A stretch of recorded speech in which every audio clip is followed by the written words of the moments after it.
unparalleled opportunity to drive British science and technical innovation, create well-paid and rewarding jobs, boost our economy and, above all, defend ourselves. Can my right honourable friend expand further and tell the House what the MOD is doing to ensure that we deliver all of those opportunities? My friend is correct in every respect. That additional £1.5 billion of investment implies very significant space R&D and the jobs and the skills and the expertise that goes with it. It includes investment in things like Astari, our ISR programme. It also includes innovation spend as part of the £1.5 billion package on programmes such as Minerva. By doing this investment, not only are we ensuring that we are meeting the threats of the future, but we are helping to build capability and expertise and skills and jobs that will serve defence and the wider civil space programme. Question number 15, please. The UK continues to actively support its allies on NATO's Eastern Front. The Prime Minister recently announced a further uplift of UK defence support to Eastern allies, including doubling the number of UK troops in Estonia, deploying more RAF aircraft to southern Europe, and deploying HMS Trent and a Type 45 destroyer to the Eastern Mediterranean. Emma Hardy. Thank you, Mr. Speaker. I recognise the efforts being made by the French President to ensure that we have a peace summit, and I do pray he is successful, because unity with our allies matters now more than ever. A point that I hope some members opposite take into account before making cheap populist swipes at our allies and neighbours. So what is the UK government doing to ensure that we have that united European and NATO strategy to demonstrate our commitment to Ukraine and our deep desire for a diplomatic solution? All of us, including the French President, are absolutely signed up to the NATO alliance. All 30 of us, and indeed it was NATO that responded to Russia's draft treaty that they offered in December, and we responded in January. That is the common position we are all bound to, and in that position we will not reward aggression, we will not compromise on NATO's open door policy, and we will stick together as an alliance to defend the sovereign rights of countries and their right to choose, irrespective of what they do to that choice. Thank you, Mr. Speaker. We're proud that the armed forces are one of Britain's biggest providers of apprenticeships. Since 2014, we've enrolled more than 96,000. There are around 21,000 apprentices at any one time. And I was honoured recently to meet apprentices from across all three services who are doing qualifications from level 2 all the way to degree courses. Thank you, Mr. Speaker. Can I just thank the Secretary of State and his team for the dignity in which they've shown in the recent affairs with Ukraine and Russia. The Ministry of Defence is doing huge work with apprenticeships, which other departments should follow. Harlow has a remarkable cadet programme in the Navy, RAF and Armed Forces. Will the Ministry of Defence look at whether cadets who'd like to stay on in the Armed Forces could then progress into a military apprenticeship? And will he come and visit our remarkable cadet schemes in my constituency of Harlow? Of course, all young people should be aware of the amazing opportunities both for apprenticeships and careers in the armed forces, and I would be really honoured to visit his constituency of Harlow to see that firsthand, because the bottom line, Mr. Speaker, is military service gives you skills for life. Jamie Stone. Mr. Speaker, several years ago, a young man came to see me. He was about to leave school and he was keen as mustard to join the armed forces. However, he had been diagnosed as being on the spectrum, and although I wrote to the then Defence Minister, he fell at the first hurdle and could not make the career he wished to. Could I ask the front bench, is this possibility of recruiting people who are on the spectrum being considered? Because it might be fantastically useful in terms of the cyber threat that we most clearly face. Thank you, Mr. Speaker. He's absolutely right. We are actively considering recruiting people with neural diversity because of their capacity for working in the cyber sphere. So I'm very pleased he raised it, and I can confirm we're actively looking at that. Adam Holloway. Breaking, sir. Thank you, Mr. Speaker.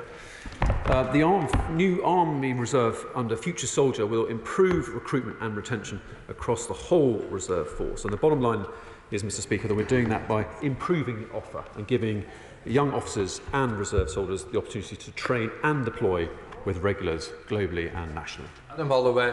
Thank you, Mr. Speaker. Does my right honourable friend accept that reserve officers join to have opportunities to deploy and train commanding informed units? Why does the Future Soldier narrative prioritise individual augmentation over deploying formed bodies for overseas roles short of all-out war? Well, thank you, Mr. Speaker. I agree with my honourable friend that, of course, reserve officers seek to deploy informed units, and we're in agreement with that, and that's why that's in black and white in Future Soldier. But we shouldn't deny the opportunity for individuals, whether they be officers or enlisted people, to deploy on operations or training to gain valuable experience. And do very lot. Question number 19. Mr. Speaker, as I confirmed at NATO Defence Ministers' meeting last week, I will double the number of UK troops stationed. Estonia will deploy the 2 Royal Navy ships to the Eastern Mediterranean, and an RAF fast jet deployment in southern Europe will be increased to squadron strength. This comes on top of the deployment of 350 Royal Marines to Poland to support the Polish Armed Forces. Thank you, Mr. Speaker, and can I thank the Secretary of State for that answer. The current forward deployed forces of the UK and NATO were put in place in 2017 at a time that Russia was acting belligerently. Circumstances have moved on significantly since then. Russia isn't just belligerent but openly hostile, supporting Belarus with the weaponisation of migrants, as well as building up the most significant military force since the Second World War. Could the Secretary of State therefore give some more detail on the planning going on in the Ministry of Defence and NATO should further reinforcements be needed by NATO, but also for any refugee crisis that might then follow? The Supreme Allied Commander Europe requested a few weeks ago at a sort of donor conference for members of NATO alliance to put forward a range of forces. Some of those forces were the ones I have listed, and we are guided by where he wishes to deploy them to provide either resilience, reassurance or containment. NATO has a whole range of options that it can deploy at time of crisis, graduated response plans, etc. And they will no doubt play in should Russia do the foolish mistake of invading Ukraine. Zalian Hart in topicals. Topical 1, please, Mr. Speaker. It's been withdrawn. I don't have an open statement. So Mr. Speaker, despite current global events, the Ministry of Defence remains firmly on course to deliver the biggest modernisation of our armed forces. Today we have published the 2021 Defence Equipment Plan report, which sets out our plans to deliver against the priorities we outlined in the integrated review last year. Backed by over £24 billion spending increase over this 4-year spending period, this equipment plan sets out how military capability will evolve to meet emerging threats. Defence procurement will be at the cutting edge. This implies risk, but through the Defence and Security Industrial Strategy and our ambitious acquisition reform programme, we are determined to deliver for defence and taxpayer. Zalian Hart. Thank you, Mr. Speaker. Less than a couple of weeks ago, a boat ran aground close to Rye Harbour during low tide, and 21 migrants disembarked and disappeared on the run. It is reported that Border Force later turned up to the village to inform locals that 16 of them, without IDs, had been arrested. How can the MOD work together with Border Force and the Home Office to take control, defend and protect our borders from migrants entering the UK? Order. The Honourable Lady knows that topics are going to be short and punchy. You can't make full speeches to a topical question. Secretary of State. My honourable friend highlights one of the big challenges in controlling the Channel. I can reassure it's exactly the situation we are trying to deal with. We must ensure we intercept each vessel so they cannot arrive in this country on their own terms. Under Operation Isotope, we are planning to take an enhanced role controlling cross-government assets to tackle such migration flows. Shadow Secretary of State John. Thank you, Mr. Speaker. Mali military rulers have recently hired 1,000 Russian mercenaries, and 4 days ago France announced the withdrawal of all 2,400 of their troops who are based there to combat the growing threats from Islamist terrorist groups. What changes will the Defence Secretary now make to the 300 UK troops stationed in Mali? The right honourable colleague is absolutely right to point out one of the challenges with the French as the framework nation effectively withdrawing from Mali and the woeful state of the Malian Wagner Group relationship, Malian government, which has put us in a very difficult position. The United Kingdom is obviously deployed in the UN mission, MINUSMA, alongside the Germans and the Swedes, and we are now reviewing, obviously, what next steps we take. We are, of course, committed to the United Nations efforts. The United Kingdom is there for the UN to be both a good UN citizen and to do what we can to help West Africa. However, he is right to point out the corrosive and destabilising influence of Wagner raises many questions. We shall keep that under review and return to the House with more details. Dr. Julian Lewis. We now know that the Cold War is back with a vengeance. In the closing stages of the Cold War, we regularly spent between 4.5% and 5% of GDP on defence. Has the time come to set a higher target than a bare 2%? Surely 3% should be a minimum. Mr. Speaker, I think I win the bet for the predicted question from my right honourable friend. Look, I think it's absolutely clear, as I've always said, that our defence budget and our defence disposition should be based on the threat, and if the threat changes, we should be perfectly open to considering those changes, and we shall do, and I shall certainly pray him an aid if I make the case coming forward. We should also recognise that the alliance collectively well outspends Russia. All 30 nations put together spend hundreds of billions of pounds on defence, way above what Russia spends. That's the strength of alliance. That's why we need 30 members, and that's why we can make a difference to Russia. Thank you, Mr. Speaker. Following the cyber attack to Ukraine last week, how is the government strengthening cybersecurity at home in response to growing threats and Russian aggression? The National Cyber Security Strategy that effectively started under the last Labour Prime Minister Gordon Brown and has developed over the years with significant funding, I think 19 billion in the first 2010 government that established the National Cyber Security Centre alongside GCHQ, has made real step changes in improving our cyber security. We are of course completely aware that Russia plays across the global cyber network, doesn't just focus on Ukraine. We've already experienced a number of cyber attacks over the last few years from Russia. We stand ready to defend against it and will continue to do so. Thank you, Mr. Speaker. As the proud mum of a Royal Navy officer, I have an interest in defence matters. We in Cornwall are very proud of Spaceport Cornwall. Does my right honourable friend see it having a role as part of the defence space strategy? As my honourable friend's son will be well aware, the daughter, I do apologise. I'm so pleased, I'm even more pleased that the honourable friend's daughter graces the Royal Navy. She will know the increasing importance of space to all the armed forces, and I can assure her that we are actively looking at ambitions to support the wider government ambition to have private companies launch from the UK this year. Mr. Speaker, further to the question from the honourable member for Bracknell on the government's response to the immigration costs for armed forces personnel, it's good to hear that consultation response will be published, but can the Minister confirm that he's working to lower the proposed 12-year threshold so that the foreign and Commonwealth community can actually benefit? Can I say to the right honourable member, he doesn't have long to wait. He'll find out on Wednesday. Andrew Lowe.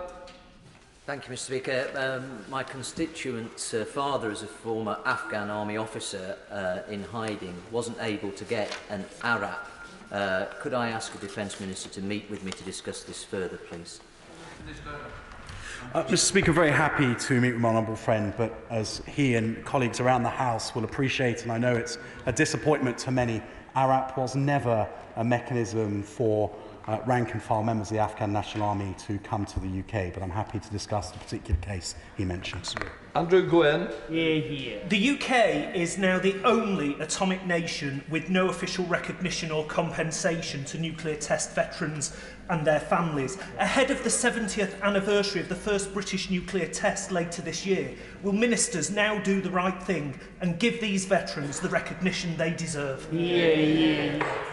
Look, I hear what the honourable gentleman says, and I absolutely recognise that we are now the only country to do so. The last internal review was in December. I've asked officials to go back and look at that again. Richard Drax. My right honourable friend said the amount we spend on defence depends on the threats that we face. Can I remind him that we can't just conjure up battalions, and can, like two honourable members from the other side of the House, please ask him to reverse this disastrous decision to reduce our army by 10,000. My honourable friend has often campaigned on the size of the army. All I would say to him is, first and foremost, we have to recognise that modernisation is an important aspect of making sure our armed forces are fit to fight. There's simply no point in having mass in a hollow armed forces.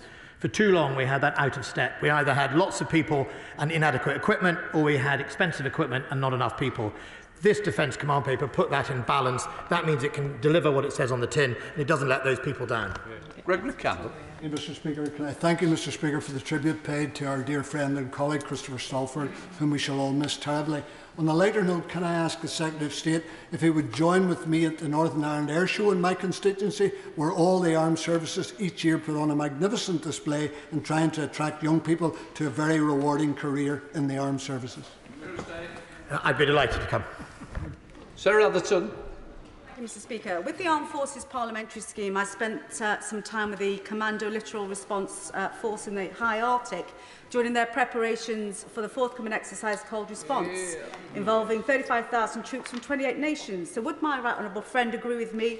This is not only a show of NATO's strength and unity, but the Royal Marine Commandos have shown themselves a valuable commodity with skills in mountain, Arctic and amphibious warfare. Mr. Speaker, firstly, very grateful to the Honourable Lady and all colleagues who are part of the AFPS. It's a fantastic thing.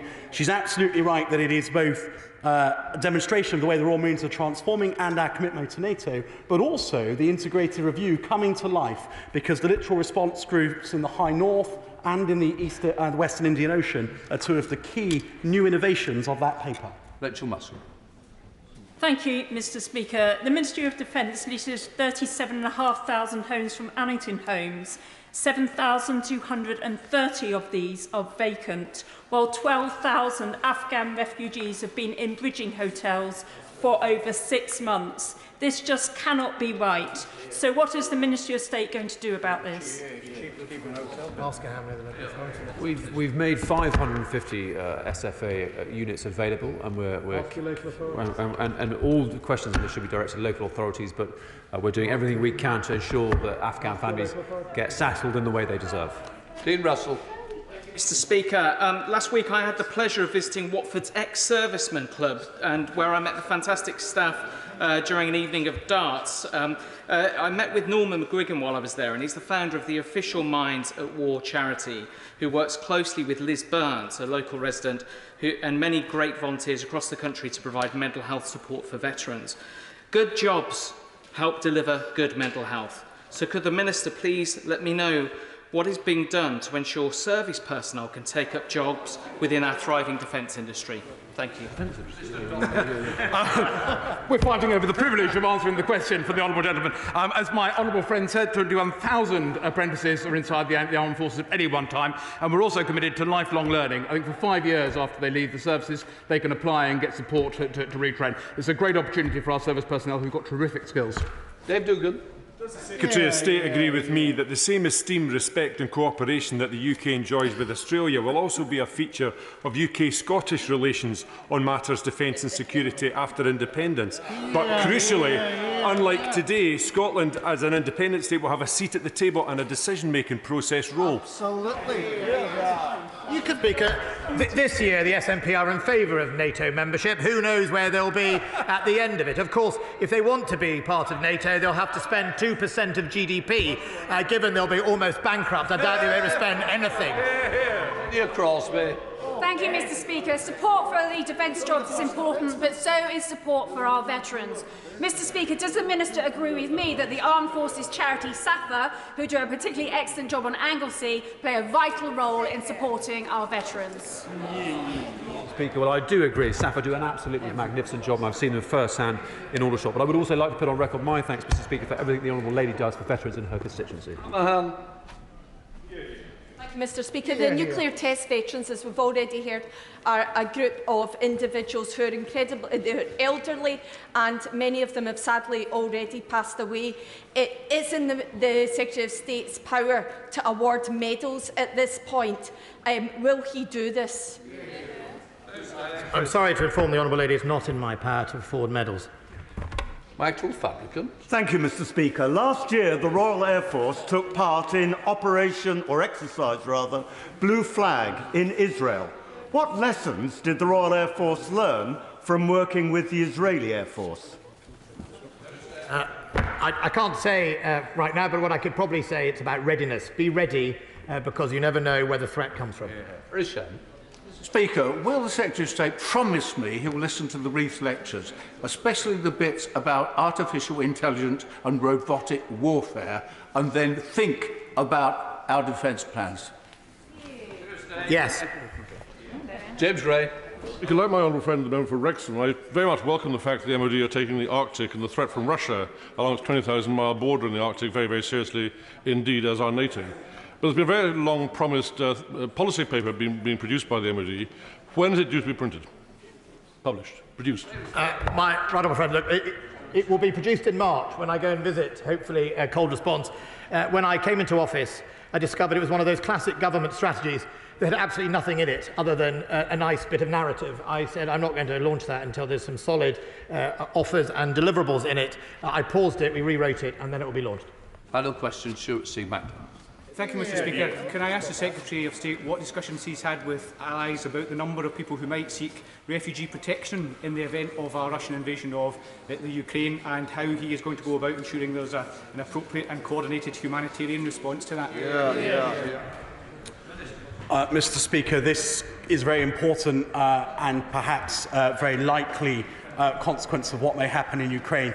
The honourable gentleman appreciate that that's not necessarily a response that the Ministry of Defence would lead on, but very obviously we stand by to support other government departments in doing so. That ends questions. We now come to the statement. Can I call the Secretary of State for Defence, Ben Wallace? Thank you, Mr. Speaker. And as I've said earlier, I apologise to honourable members opposite for the lateness in them having a sight of the statement. Mr. Speaker, with permission, I would like to update the House on the latest situation regarding Russia's actions towards Ukraine. As at 900 hours today, there are now more than 110 battalion tactical groups massed around Ukraine's borders with Russia and Belarus. In addition, in the Black Sea Fleet, there are 2 amphibious groups, 9 cruise missile-equipped Russian ships, and a further 4 cruise missile-capable vessels in the Caspian Sea. In the last 48 hours, contrary to Kremlin assurances, we have seen a continued increase in troop numbers and a change in force disposition, moving from holding areas to potential launch locations. All the indicators point to increasing numbers and readiness of Russian forces, and, not surprising to many of us, the pledge to withdraw Russian troops from Belarus at the end of their joint military drills on the 20th of February was not carried out, and the exercise has now been extended until further notice. Complementing this troop build-up has been the proliferation of false flag operations, propaganda stunts, and Russian news outlets carrying fictitious allegations. These are not the actions of a Russian government fulfilling its repeated declarations that it has no intention of invading Ukraine. In fact, we have seen over the last few weeks the Russian playbook being implemented in a way that gives a strong cause for concern that President Putin is still committed to an invasion.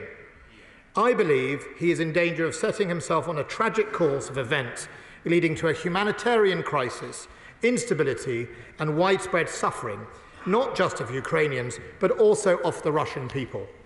Russians, like many of us, know the consequences of military interventions. The Soviet Union in Afghanistan, the First War in Chechnya. These are just 2 of the examples that Russia faced where too many young men returned home in zinc-lined coffins. And the government therefore urges President Putin, for the sake of his own people and even at this 11th hour, to rule out the invasion of Ukraine and recommit to a diplomatic process for us to address the perceptions of the Kremlin. Over recent weeks, my right honourable friend, the Foreign Secretary, and I have engaged in numerous engagements with our international counterparts, including my own visit to Moscow to meet with Defence Minister Shoigu and General Valery Gerasimov.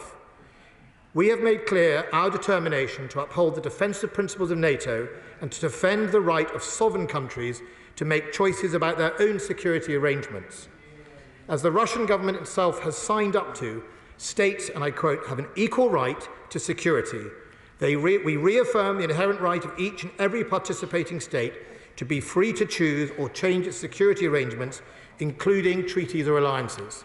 That statement, Mr. Speaker, was signed by the Russians in 1975 in the Helsinki Final Act, in 1995 in the Budapest Summit Declaration, in 1999 in the Istanbul Summit, and most lately in 2010 at the Astana Summit.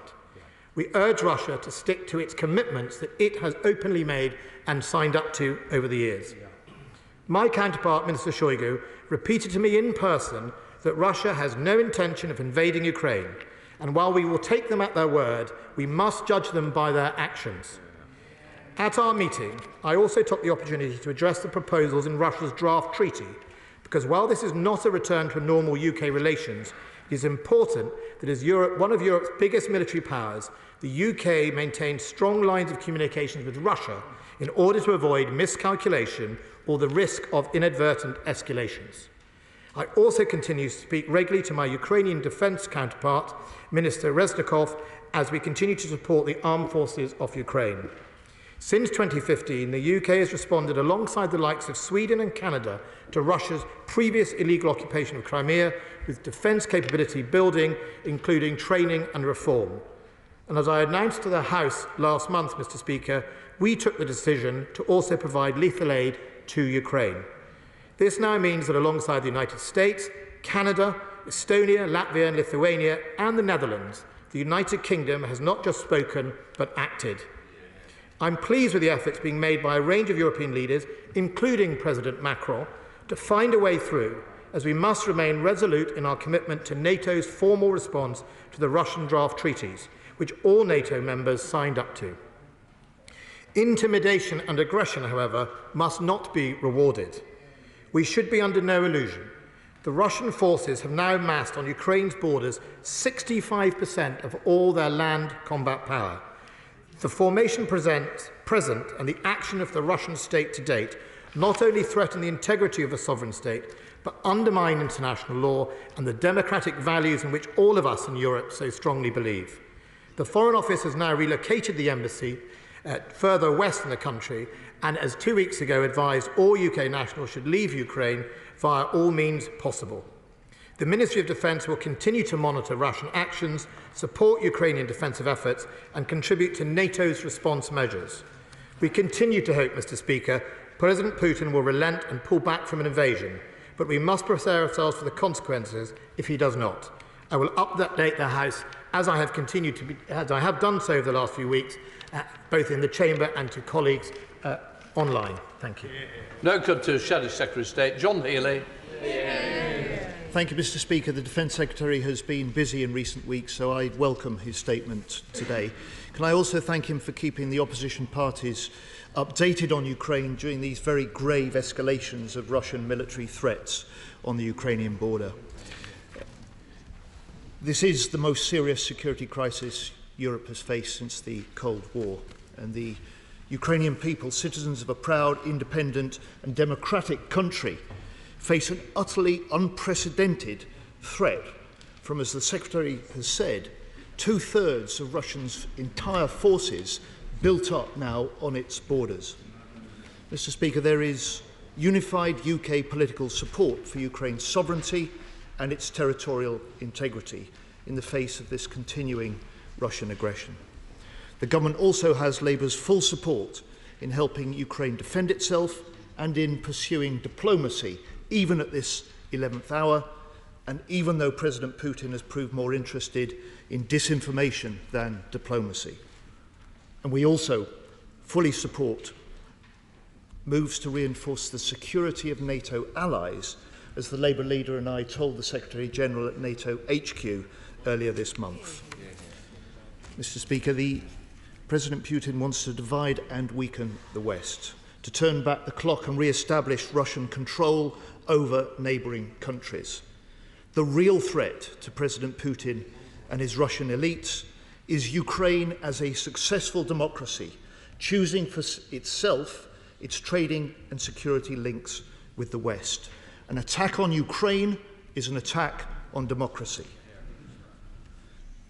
So we welcome the message from Munich at the weekend that any invasion will be met with massive sanctions in a swift, unified Western response. The European Union, of course, will lead on sanctions legislation for most European allies, especially to clamp down on finances or critical technologies for Russia. So how is the UK coordinating with the European Commission and Council? What meetings have UK ministers had to discuss this coordination? Mr. Speaker, the other message from Munich at the weekend was that allies stand ready for further talks, and the Defence Secretary has said this afternoon, I am pleased with the efforts being made by a range of European leaders, including President Macron.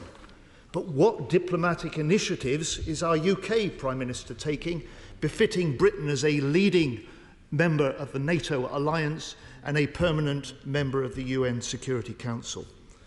With the most serious tensions and developments in the Donbass, why did the UK government remove UK staff from the OSCE monitoring mission there, when those from all other European countries have stayed to do a job which is more vital now than ever?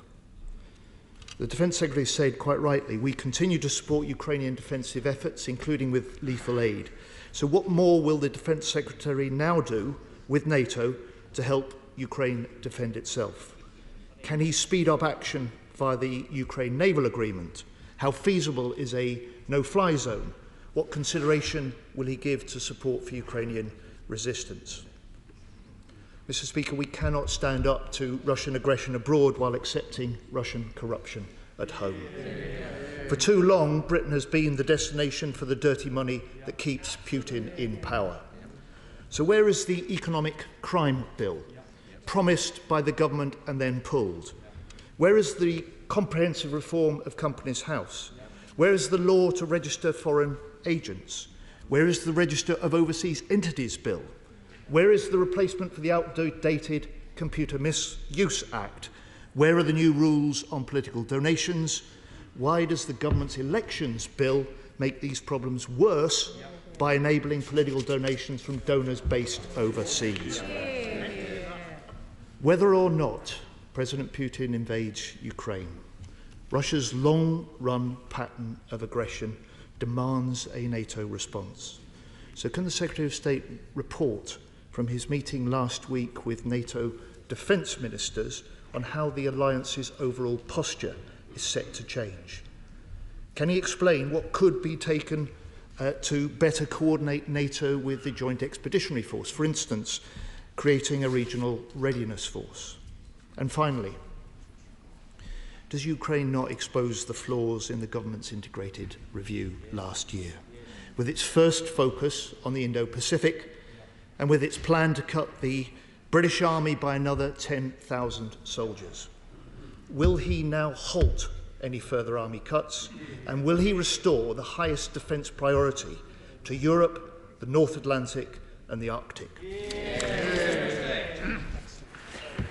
I'm grateful to the Right Honourable Gentleman's support, and he will know that throughout this process we are grateful to the government, but also efforts to be united across this House has been one of the strongest messages we can send to Russia, as is we are united across NATO and indeed the EU to make sure that their behaviour is unacceptable. When the Right Honourable Gentleman asked about sanctions, my Right Honourable friend, the Foreign Secretary, has been in conversation more than weekly with the EU on coordinating sanctions to make sure the EU Commission, who is obviously the lead on their sanctions, the United States and the United Kingdom are as close as possible in lockstep. The EU have obviously currently taken the position that they will prepare and deliver the sanctions should an invasion happen at that moment. The United States and certainly the United Kingdom has laid before this House their sanctions that they would put in place.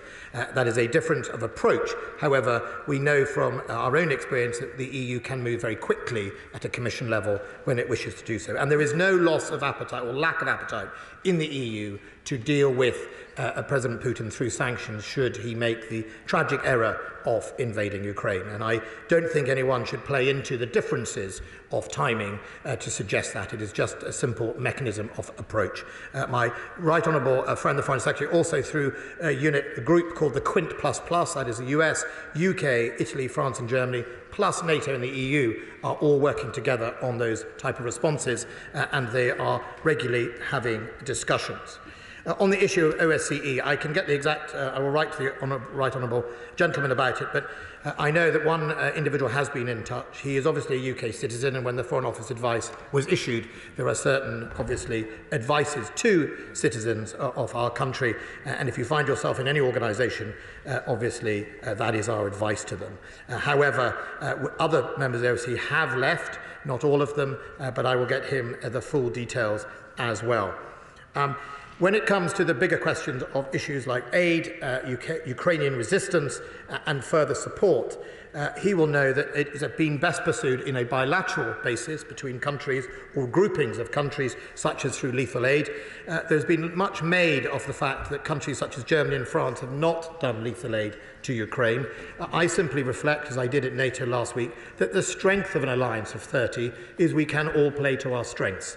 That is important, that we recognise that not every country in their political systems or their political leadership is going to have the same view, but as an alliance of 30, we can play to our strengths and we can deliver to Ukraine what it needs. And we've seen, for example, an increase in aid to Ukraine from the likes of Germany, as well as medical supplies. And in other countries such as the United Kingdom and the Baltic states, obviously lethal aid plays a part of that. And I think that's really important, Mr. Speaker. In order to keep going together at the same speed, we recognise that if we're going to tackle Russia, we have to be able to play to that strength. The EU has a strong role to play in helping the resilience of neighbouring countries, such as through migrant flows in Belarus, etc. If 1 million refugees appear in Hungary or Romania or Poland, I would urge the EU needs to step up and think about what it's going to do about millions of refugees on their soil, rather than think about it afterwards. And I think that's where the EU Commission can play a strong role in resilience building. In other areas, his comments on the integrated review. Look, I actually think it's the opposite. If you read the full integrated review and the Defence Command paper, what it showed was we have to be ready. And what it shows is that Russia and adversaries like Russia, they don't go with a big bang and just arrive in a big invasion. They soften up their targets using sub-threshold methods in cyber, in corruption and organised crime, etc. And they turn up incrementally. Many of the forces that we see now massed on Ukraine's border were in fact pre-positioned in April following an exercise, and then their troops went home to barracks. That allowed them to be ready and to deploy in days, while NATO's traditional model has been weeks and months for us to deploy. That's why in our Defence Command paper we put a premium on speed and readiness, and if sometimes that premium means a less mass, that's why we have an alliance to pick up on that. We have an alliance of 30 countries. We way outspend Russia collectively as a group of nations and indeed capabilities, and it's why I'm now able to offer our NATO leaders true forces that will actually turn up on the day, rather than what we had even in my day when I was serving in West Germany or North Germany, which was fictitional numbers, but actually when you press the button, instead of a division, you got a brigade. And I think that is far more important to show strength to the Russians, that we mean what we say and we can deliver on that. I was Security Minister, Mr. Speaker, when I introduced the Criminals Finance Act.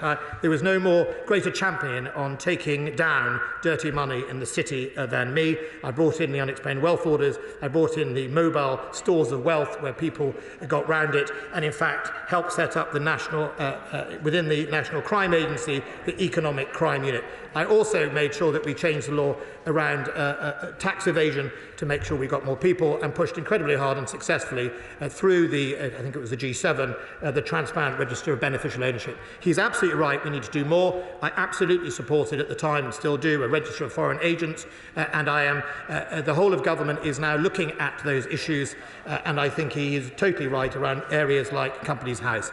The government is committed to do something about it. I expect an announcement soon on a range of those issues, but he's right that the consequences of Russia's action, going way back to Salisbury and before, is that we must stop the oligarchs and their dirty money resident in this country behaving as a place of refuge when in fact they should not be welcome. And if it comes to an invasion of Ukraine, Russia should know what it costs to be isolated. Theresa May. Speaker, can I commend my right honourable friend and the government for the robust stance which they have been taking alongside our American and European allies in the face of Russia's threats against Ukraine.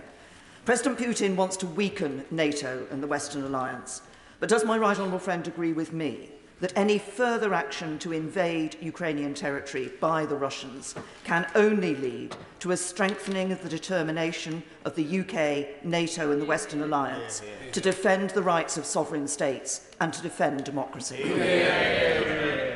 My right honourable friend is absolutely right, and I have to say, when I was her security minister, it was her support that allowed us to sometimes overrule the Treasury to get some of those legislations through to deal with the Criminal Finances Act.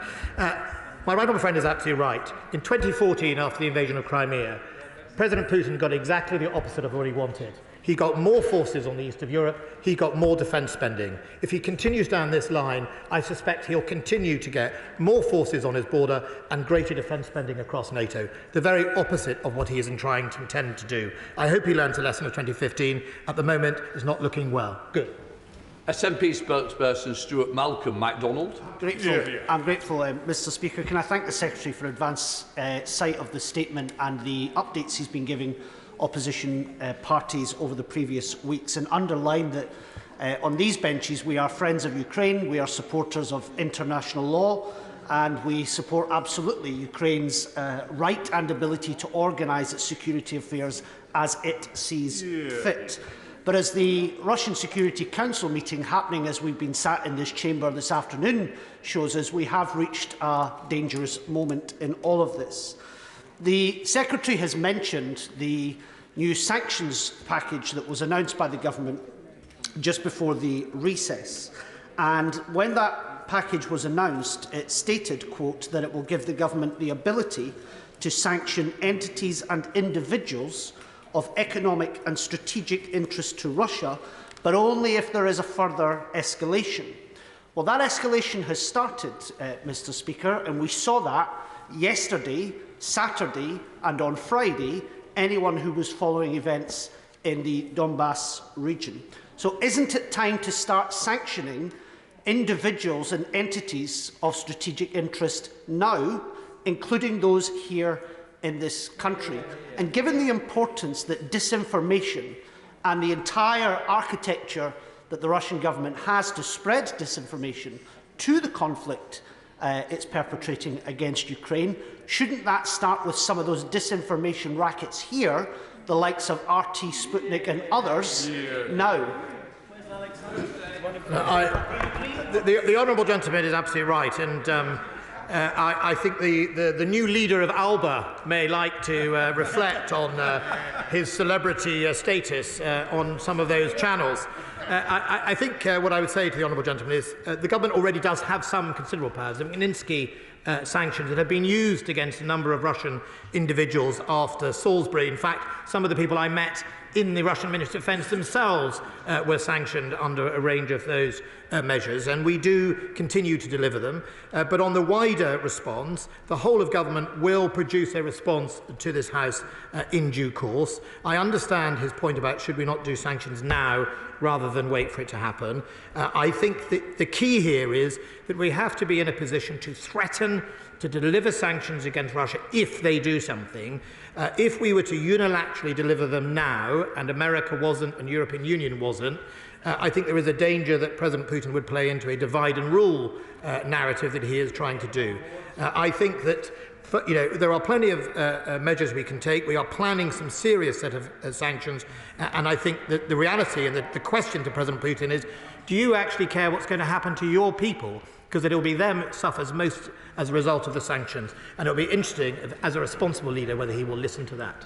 The Select Committee, Tobias Selden. Thank you. Mr. Speaker, could I welcome this statement? The penny was dropping at the Munich Security Conference that this is not just about Ukraine, but a wider realignment of global power, with the formation of a new Russia-China alliance that is fueling Putin's adventurism and indeed perhaps taking us towards another Cold War. The money laundering issues aside, which must go ahead, absolutely, could I ask the Secretary of State to look at the issues of sanctions? Because there is a concern we are actually helping Putin in his intention of turning Russia away from the West and towards a new alliance with China in the long-term future. If Russia wants to be dependent on China, then I think they will recognise that will be a wrong decision.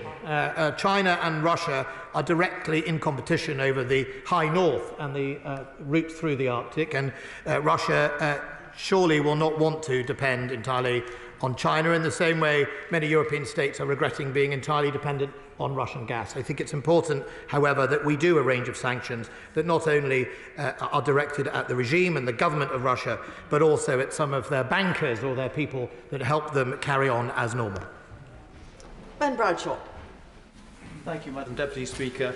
I fully support what the Defence Secretary said and the response of the Shadow Defence Secretary. But as the architect of unexplained wealth orders, he must share the widespread frustration that not a single one has been issued under the current Prime Minister. Not a single Russian who was given a golden visa has been named. Why does he think we've been so slow at tackling dirty Russian money in London?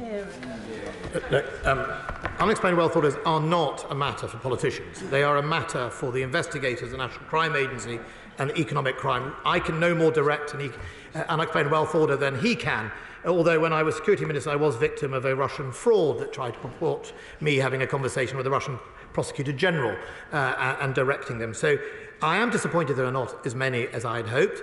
The legislation was taken through. They are a very powerful model. They have been used on some pretty unsavoury people, and I'm delighted they have been. But he is right. There are not enough to be used. We are quite unique in having them. There aren't many other countries, and we should do more. And I think we should understand why the NCA has not delivered as many as we had hoped. I think there are other tools to look at.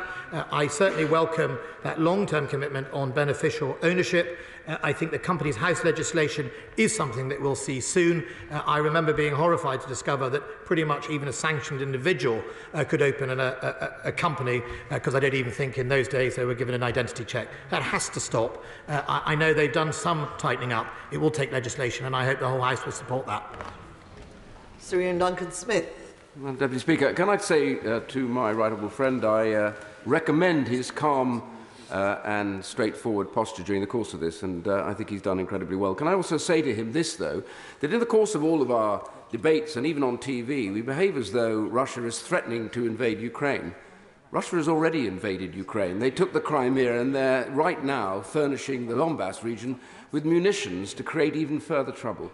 So when we look at it like this, what worries me slightly is that lots of foreign leaders going over to see Mr. Putin, which is what he wants to do, and then we may just get this position where there's a little scintilla of a little question that says, well, maybe we won't let Ukraine in if they wanted to come into NATO. Maybe we'll make it clear that this is not something that they could get. Can I just get an absolute assurance from my honourable friend that the UK government believes that if the democratically elected government of the Ukraine wishes to do anything and asked to do it, they will be entertained no worse than any other country would do? My right honourable friend makes a powerful point, and we should be true to our values. And the Prime Minister was very clear at Munich that the point he raises is absolutely the case. It is also the case that the NATO response to Russia, which was all 30 members, was very clear on that.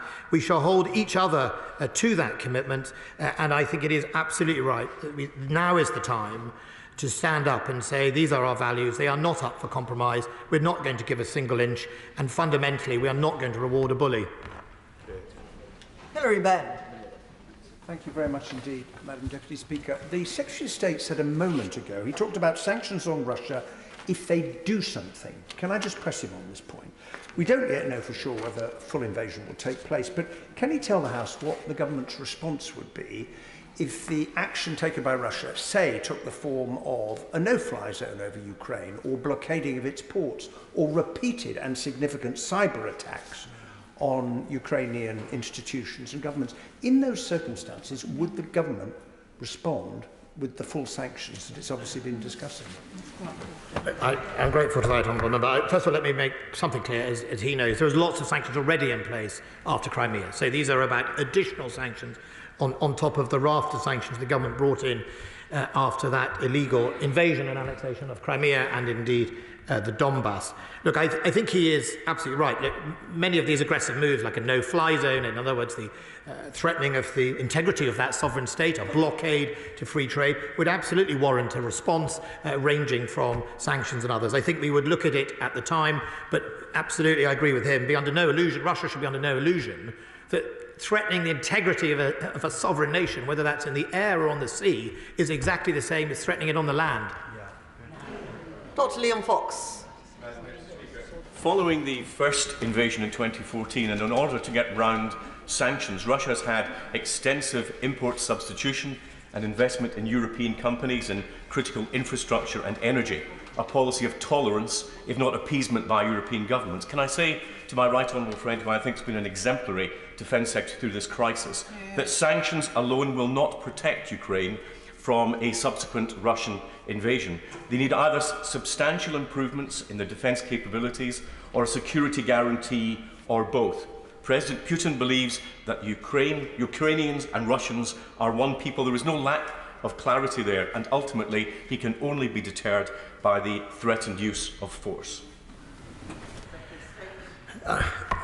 The government's taken a position, as have NATO, that it's about deterrence and diplomacy, and deterrence does involve the recognition that shoring up NATO members with resilience and containment measures to make sure that Russia is contained should it make that foolish mistake of invasion of Ukraine is upheld. That is done by our forces. That's why we've made available even more, including 1,000 members of the army on standby, currently in the UK, to send elsewhere. But I also think he is right that this, at the heart of this, is about defending Ukraine's right to choose. Not what it does with that right, but fundamentally, a democratic nation has chosen something. We should respect that. And we are on the cusp of an invasion of a democratic country in Europe. That should worry us all. Jamie Stone. Thank you very much, Madam Deputy Speaker. And I'd like to thank the Secretary of State for an advance copy of the statement. Now, let's be clear about this. If Russia invades Ukraine, there will quite rightly be massive sanctions placed on Russia. And if that happens, we can expect a salvo of cyber attacks on the United Kingdom. So I seek two reassurances from the Secretary of State. Firstly, that we have the best possible defences against cyber attacks, but also what is good for the goose is good for the gander. If necessary, we can use cyber warfare to give as good as we get back to Russia. The Defence Command paper published last year set out plans to establish and grow to a significant size the National Cyber Force, which is the United Kingdom's offensive cyber capability to complement our defensive capability. That is a joint GCHQ and defence agency. It will be based in the northwest of England. It has already been established and starting to grow.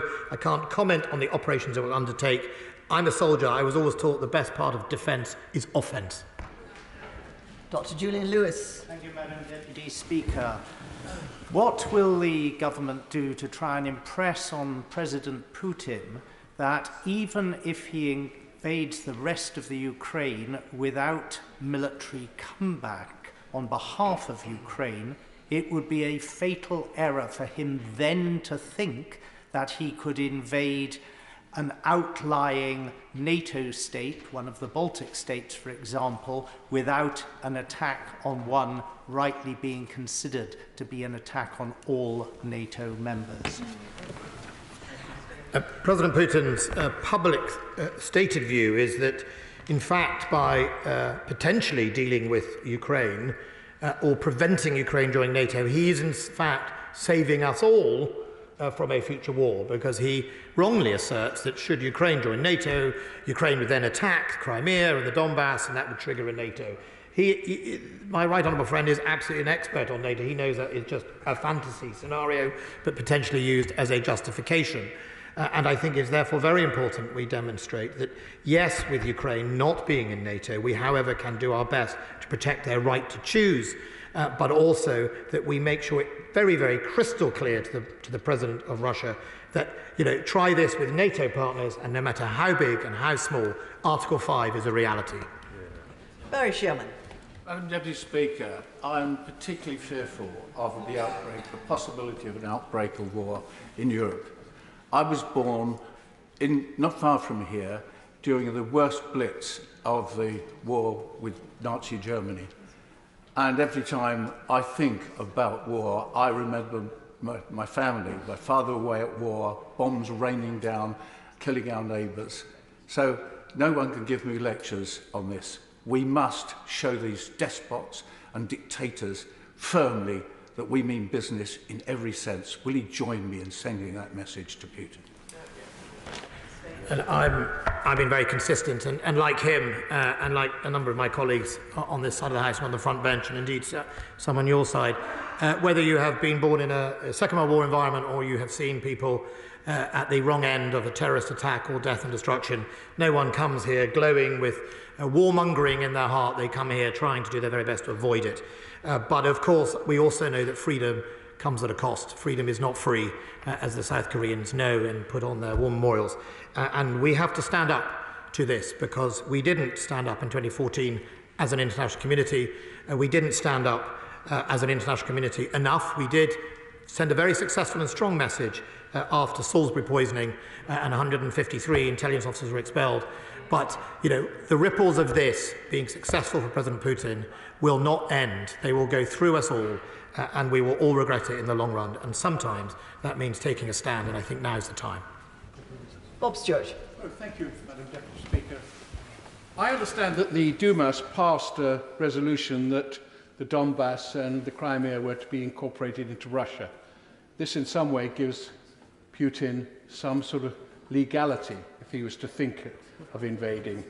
If Putin was to replace the so-called little green men in the Donbass with regular Russian soldiers, could we expect NATO and the West to respond with just as much severity when we're talking about sanctions as if he'd invaded the remainder of Ukraine? Look, I think we have, as you say, put in a raft of sanctions already. I think Russian regulars have come and gone in Donbass already. They're already heavily based in Crimea to a significant number.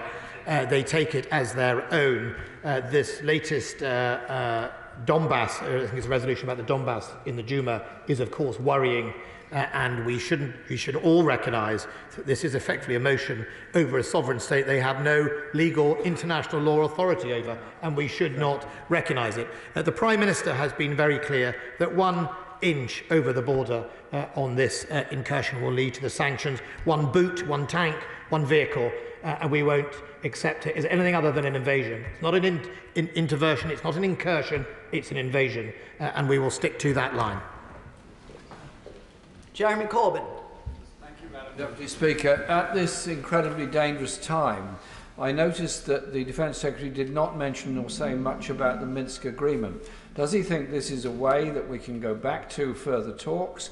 And would he be prepared to countenance, if the Russians pull back, any reduction in the NATO presence on the border as well, in order to bring about a longer-term secure peace in the region? So, the Right Honourable Gentleman raised the point about Minsk. I was very clear on Minsk, both in my press conference in Moscow and indeed elsewhere. Both Russia and Ukraine signed Minsk. He will know that in those type of treaties, such as we found with the Good Friday Agreement, the treaty is one thing. Rolling up your sleeves and delivering the sequences in the right way is the big challenge. We all remember that from things like decommissioning in Northern Ireland. Easy to write a Good Friday Agreement, hard to deliver. Same for the Minsk Agreement. But we all recognise that the Minsk Agreement is one of the ways through. It should be. We should do our best to support it being implemented as a way out. On his other point about pulling back NATO, we didn't put 165,000 combat troops on the edge of a sovereign country and hold a gun to the head of a democratically elected government. We didn't do that. Russia did that. We have nothing to de-escalate from. Russia does. And I do hope the Right Honourable Gentleman might condemn the Stop the War coalition, who seems to always paint us as the aggressor. Maybe he'd like to go and ask the people of Ukraine what he actually thinks who the aggressor is. John Whittingdale. Can my right friend say whether increased military activity has been detected in other Russian-controlled areas, such as Transnistria, as well as Crimea and Kaliningrad? And what assessment has he made of the possible threat, if not now, then in the future, against other former Soviet states which are outside of NATO, such as Moldova? It's been a long-running challenge, Russia's malign activity. We've packaged it up and called it malign activity, but we have seen it in the likes of Bosnia-Herzegovina, and we should not forget in all of this that Bosnia-Herzegovina is on a very fragile position at the moment. It is in an impoverished state. The minorities are already starting to agitate, and Russia's influence into some of the separatists could have the potential of sending us all back to the early 90s. Russia's malign activity does no good. And it not only challenges our European values, but it also challenges both the wealth of those states, and for no apparent reason, it seems, other than to just weaken people who think differently from them. Chris Bryant. Thank you, Madam Deputy Speaker. I fear things have moved on yet further today. Mr. Medvedev has said two things which are very disturbing. First, that it will be perfectly possible to recognise the independence of Donetsk and Luhansk. And secondly, that, of course, there might be sanctions, but we'd be able to, or Russia will be able to wear it, because after all, after 2014, after the invasion of Crimea and after their military action in Georgia, they were able to wear whatever the West threw at them. Can he confirm that only a third of those areas that I've just referred to are presently held by separatists? So recognising or trying to enforce some independence for those areas would mean a very significant invasion of Ukrainian territory, including areas that are not presently held by separatists at all. Secondly, that Ukrainians, if anything, are more determined now than ever to face towards the West because of precisely what President Putin has been doing over these years. And whatever comes, if there is an invasion of any kind, any troops, as he's already said, the reaction is going to be have to be a damn sight harder than it was in 2014, isn't it? Yeah. Yep. Look, I think he's right on his last point. It absolutely has to be harder and unified and stick to it. I think often the calculation in Russia is we'll all get bored and 6 months later everything will go back to normal. On the sanctions point, Minister Shoigu said to my face that the sanctions can't harm them. They will just either go elsewhere or they're resilient. That is, unfortunately, the view in some of the leadership of the Russian government. I doubt it's the view of the Russian people that have to suffer the consequences of that. And I think we should also recognise the consequence for the wider world of this invasion. Yemen gets about 20% of its food from Ukrainian grain. Libya gets about 44% of its food from Ukrainian grain. What would happen to those countries with rising food prices, shortage of food, is a horrible consequence that we must do everything to avoid. This is a global problem. Ukraine matters. Our strength of resolve matters, because as he and I will know, there are other bigger countries looking at how much resolve we have to stand by our values. Alicia Keynes. Thank you, Madam Speaker. I'd like to thank the government and civil society organisations for all they're doing to expose false flag and disinformation efforts from the Kremlin. But Putin has just finished his extraordinary meeting of the Security Council, where again overwhelming support has been given to recognise the independence of the so-called Donetsk and Luhansk People's Republics. Before he announces his plans tonight, will my right honourable friend please call this out for what it is, a dangerous precursor to the illegal annexation of these lands? And will he also confirm that despite our focus on preventing further invasion, we do not tacitly accept that those territories currently illegally held are rightly Russian? We all accept that the 2014 invasion of the Donbass and Crimea was an invasion of a sovereign territory, and nothing changes that. And all our NATO allies agree on that entirely and have recognised not 1 inch of those lands, including, by the way, China has still not recognised the Donbass. That's an important message, I think, to President Putin. For all of our issues with China, I do not think wants an economic schism in the heart of Europe at this moment in time, and I think that is something that hopefully President Putin will rely on. Look, all of these plans, whether it is annexation of part of Ukraine, whether it is false flags of people having to be evacuated or Ukrainian attacks on things, they're all false. They're all designed to cause an excuse or a friction. The worrying thing is we can all see it. You don't have to be an expert in Europe to spot what's going on. The worry for us is that President Putin thinks that it doesn't matter or thinks that he can get away with it. Kevin Jones. Thank you, Mr. Speaker. Can I first of all commend the Defence Secretary for his actions over the last few months. He mentioned in his statement the Russian playbook, and one of it is to portray that somehow the false narrative around the sovereignty of the Ukraine. Is he confident enough that we in the West have an ability to push back against these false narratives, and particularly on social media, which seem to infect the debate which is currently taking place?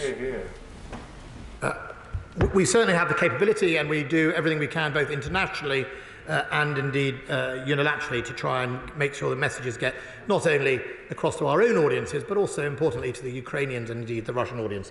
We could start close to home. We could ask the leader of Alba on his next Russia Today programme to do an in-depth analysis of exactly some of these false claims and broadcast it. I mean, I'm sure he's open to the highest bidder, so we'll be very happy to do that. But I think it's really important that we recognise in this era, information is as powerful as every tank, and we have to make sure that the people of Russia, the ordinary people of Russia and the people of Ukraine are not denied free and fair press in order to get across the message about what is going on in their country in their name. Crispin Blunt. In today's circumstances, what obligations does Her Majesty's Government feel it accepts under the Budapest Memorandum?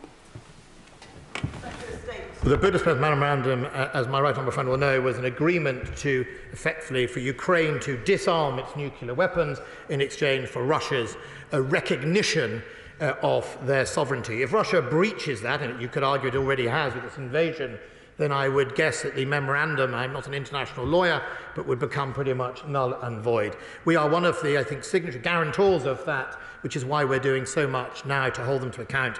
And as I said in questions and in the statement, let us not forget, Russia, including, I think, Prime Minister or President Medvedev, whichever role he was filling, in 2010 at the Astana summit, signed up alongside the international community to recognise that every participating state is free to choose or change its security arrangements, including treaties and alliances. That's what they signed up to then. Never mind these conspiracy theories that somebody somewhere said that NATO would never expand. We've never seen any proof of that. We've never seen any documents. What we have seen is at least 4 statements and treaties signed by Russia over the many years that says it respects the sovereignty of countries to choose. We hold them to it. Sammy Wilson. Speaker. First of all, can I congratulate the Minister in the leading role which he has played in rallying the opposition to Russia's aggression towards the Ukraine. We already know that many European nations, of course, find it difficult because they have allowed themselves to be subject to energy blackmail through their zero-carbon policy. But Russian aggression against Ukraine threatens the strategic supplies of food in the world, because Ukraine is the 3rd biggest producer or exporter of grain at 100 million tonnes per year. What assessment has he done about the areas of the world which are most likely to be affected if aggression should lead to that food not being available? And does he not agree that it underlines the strategic importance of Ukraine and the importance of giving every support to allow them to defend their independence, their democracy and their vital economic role? The honourable gentleman is absolutely right. It's not just about gas. I mean, we've focused on gas because predominantly it's what preoccupies us in our comfy part of Europe. But in many countries in the world, it's about food and it's about other cost of living crises, some of which are far more pressing about whether or not we can afford the potential increase of gas. And we should not forget this implication goes right across the world, certainly the Western world, if we don't deal with it and deter it. And I think it's very important. And, you know, the Prime Minister at Munich was absolutely clear with everyone, including the President of Ukraine, that we would stand by Ukraine, that we must be resolved together, both as Europe and as NATO. We mustn't salami slice ourselves away on different thought. And I know that when the Prime Minister speaks to his European counterparts, he is very much focused on this sense of unanimous and strong alliance challenging the assertion, because it is the case that if we don't deter today, we will all pay for it tomorrow. Bill Wiggin. Thank you, Madam Deputy Speaker. Can I thank my right honourable friend for the work that he and the Prime Minister have done on this. Having visited Georgia and seen for myself what Russian incursions look like, if the Ukraine is invaded, will Georgia be admitted to NATO? Well, look, again, it's for Georgia and its relationship with NATO and NATO collectively to recognise its decision, or whether it does exceed. Fundamentally, as the Prime Minister has been clear as he knows, that it is about maintaining the open door policy of Ukraine, of sovereign states. And I said to the Russians very clearly, you know, NATO doesn't go around choosing people. People choose NATO. They choose our values, and that's how it's done. There is no secret plot to go around undermining or dividing Russia. And the question for President Putin should be, why is it all those countries wanted to join NATO in the first place? It wasn't to collect a badge. It was because they felt under threat by a nation that did not want to respect their sovereignty and their democracy and their freedom. Joanna Cherry. Thank you very much, Madam Deputy Speaker, and can I thank the Secretary of State for his statement. The situation is clearly very grave, but he obviously has a pretty clear view of the situation on the ground. The wife of my constituent is stuck in Ukraine near the Russian border, and she can't complete a medical assessment or enrol biometrics to complete a spousal visa. And because he isn't in Ukraine, they can't use the family migration route. So what pressure can he bring to bear on the Home Office to ensure that if the situation escalates, as seems inevitable, our military aren't left to evacuate citizens and families? Look, if my learned member just obviously sends me the details, I'll be very, very happy to take it up and look at it for her. Richard Drax. Thank you, Madam Speaker. Tonight, can I too commend my right honourable friend and the Minister for the fantastic job they're doing in very difficult circumstances. If Russia does invade, countries, NATO countries, particularly the smaller ones, particularly the Baltic countries, will need our reassurance. Does my right honourable friend foresee further deployments of British troops to these countries? And if he does, would it not be hugely reassuring to him if he had 10,000 more troops in his back pocket? Well, tonight, Madam Deputy Speaker, we are hosting the 10 nations of the JEF, the Joint Expeditionary Force, which is the Nordic states, plus Iceland, plus Holland. We will be hosting them tonight and tomorrow at a summit, and I have invited from across the House colleagues from the Labour front bench, the Scottish National Party and the Liberal Democrats, because I think it is important that we recognise the importance they have to us as our allies, and they are the ones on that front line. He is right that they will be the ones most worried. They are, some of them, territories that President Putin and his like have often felt are not territories. And if you, as I've referred to colleagues before, if you look at President Putin's essay of July last year, of course, that is one of the consequences, I fear, of President Putin being successful in Ukraine, is where do the ripples land next? We will need forces to do that. We've been managing to double up that into a brigade. The enhanced forward presence, which are 4 battle groups that currently exist, multinational, I suspect they will grow, will be open to more suggestions. Clive Efford. Thank you, Madam Deputy Speaker. We should be moving against Russian dirty money in the City of London, regardless of what happens in Ukraine. And I don't doubt the Secretary of State's determination to deal with that as he's expressed it today. But the lack of activity suggests that there are others in government who do not share his determination. So can he assure us that should there be an invasion even tonight, that we are ready to take action against that dirty money? Look, it won't have missed anyone in this House that we are all vulnerable to not only dirty money, but to illicit lobbying or influence by foreign agents. All of us in this House, we have to wake up to the threat of sub-threshold challenges, whether that's money, whether that's corruption, whether that's political interference. All of us. And I'm not going to throw stones in glass houses, but all of us on this side of the House and your side of the House know what that looks like. We have to have more transparency as the beginning of that process, and we have to enact some of the laws we already have. And I'll be very happy on his behalf to engage with the National Crime Agency to see what more we can do. If we have shorter questions and therefore the Secretary of State can give shorter answers, we will be able to get everyone in this statement. If not, I'm afraid some people will be disappointed because, as you can see, people are coming in for the next item of business. But this is important, and I would like to give everybody the chance to speak. Shorter, please. Richard Graham. Madam Deputy Speaker, when Chinese Foreign Minister Wang Yi said that sovereignty must be respected, and that includes Ukraine, does my right honourable friend believe that this will encourage President Putin to hold back? And should he still invade, what impact will that have on Sino-Russian relationships, and how concerned should we be for Taiwan? My right honourable friend said, answer that in 5 words. Look, I think it's a very important message from China to Russia, and he should listen to it. But of course, the most important message is that we demonstrate resolve about protecting our values. Because whatever we don't or do in this part of the world, China is watching. Caroline Lucas. Thank you, Madam Deputy Speaker. The Secretary of State is being slightly more gracious about the work of European leaders in trying to find a diplomatic solution, but just a week or so ago he was saying that those efforts had a whiff of Munich about them. Does he want to apologise for that remark, which was not only crass, but it also undermines efforts to deliver Minsk II as the starting point for our best chance of avoiding war? And will he accept that if the government is serious about playing a constructive role, it should start by getting its own house in order, first of all by repaying the almost £2 million which his party has received in Russian donations since the Prime Minister took office, and will he finally end London's role in hiding the proceeds of Kremlin-connected corruption? The Honourable Lady, I'm sure the Honourable Lady understands what I meant when I said if President Putin invades Ukraine, there would be a whiff of Munich. Because, of course, Munich was 2 parts. It was the appeasement, but it was also the fact that all the way through Hitler lied and had a plan to aggressively invade large parts of Europe.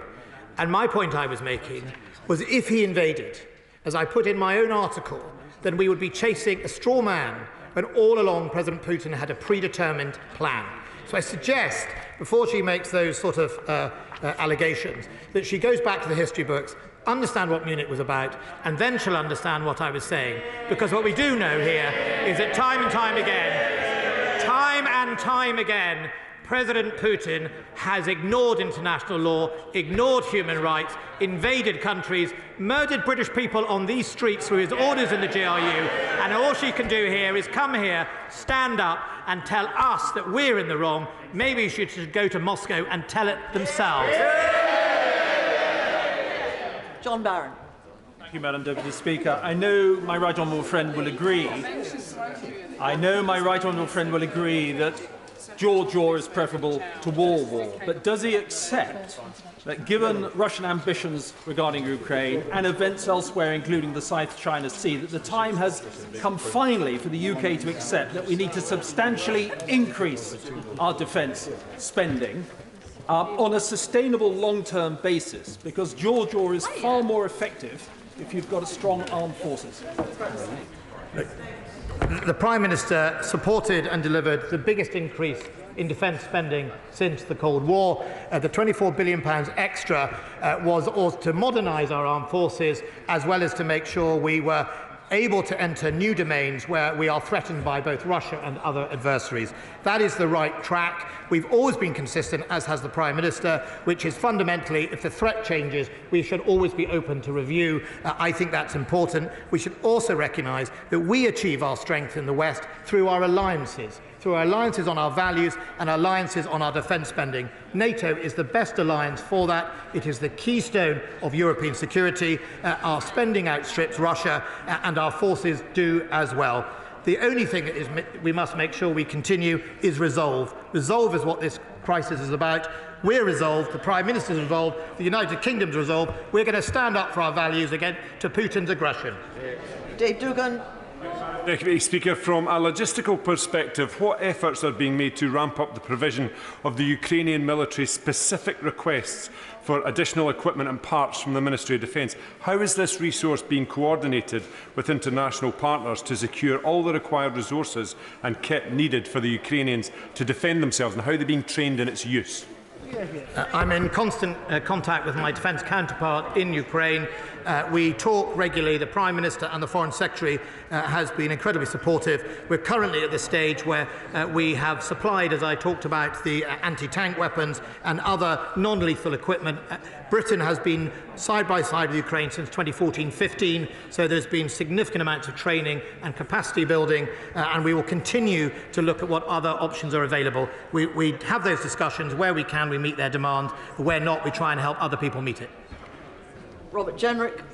Can I thank my right honourable friend for the leadership that he's shown in recent months? And the paradox is that the more that Putin tries to draw countries towards Moscow, the more he repels them. And the more he revitalises the very alliance that he says he's most afraid of, NATO. But can I ask him specifically on sanctions? Will the UK, when it brings forward its package, ensure that they are synced with those from the United States, include action to prevent UK banks from handling foreign currency transfers from Russian state-owned banks, and include, as I know colleagues in the United States Senate would like to, specific sanctions against Nord Stream 2? The President of the United States was very clear that he will stop Nord Stream 2. I listened to that press conference like everybody. Also, on the raft of sanctions the government has brought forward, they are intelligently targeted. They build on already existing sanctions after Crimea, but of course we'll continue to keep those measures under review. Williams.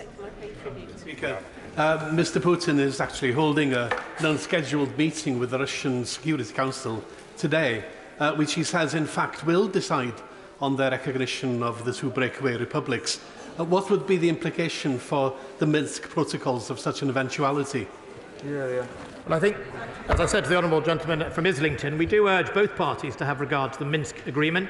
The Russians only a few weeks ago were saying it should be the Minsk agreement. I think some of those measures go exactly against the Minsk agreement, and perhaps that is a clue to maybe what the real intention is. Smith.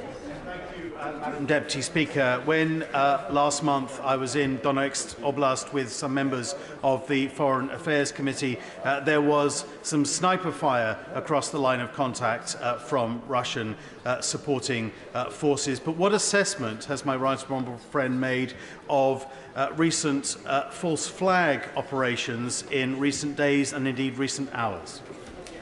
Shouldn't forget, the Ukrainians have had 10,000 people killed since the invasion of the Donbass. 10,000 people, often weekly or every month, on that line of control, young men and women who are simply guarding their border. The false flag operations have been growing. I think there is a worrying trend that what we've seen recently fits the bill or the playbook of what we can expect as the Russian government potentially seeks to destabilise and confuse the picture. We're not confused. We know what 160,000 troops mean, and so does the international community. Rachel Maskell. Thank you, Madam Deputy Speaker. Maintaining a diplomatic focus is absolutely crucial at this time, but could the government say what diplomatic focus they're bringing to Russian allies across the world? I haven't heard the Defence Secretary talk about that. Well, the marked difference between Russia is they don't have any allies. Belarus is their only ally. By your friends you shall be judged. Belarus is it. That's one of the problems for Russia. It fails to recognise that international alliances are a sign of both civilised society and human rights. If you want to be on your own and stuff everyone else, you end up like North Korea. We would try and use our allies. We are certainly trying people who have more influence than others, but fundamentally it's going to be in the mind of President Putin what he does next. Andrew Bridgen. Thank you, Madam Deputy Speaker. To what extent does my right honourable friend believe the undignified withdrawal from Afghanistan by ourselves and our allies has emboldened President Putin and contributed to setting in train events that are now unfolding on the Ukraine border?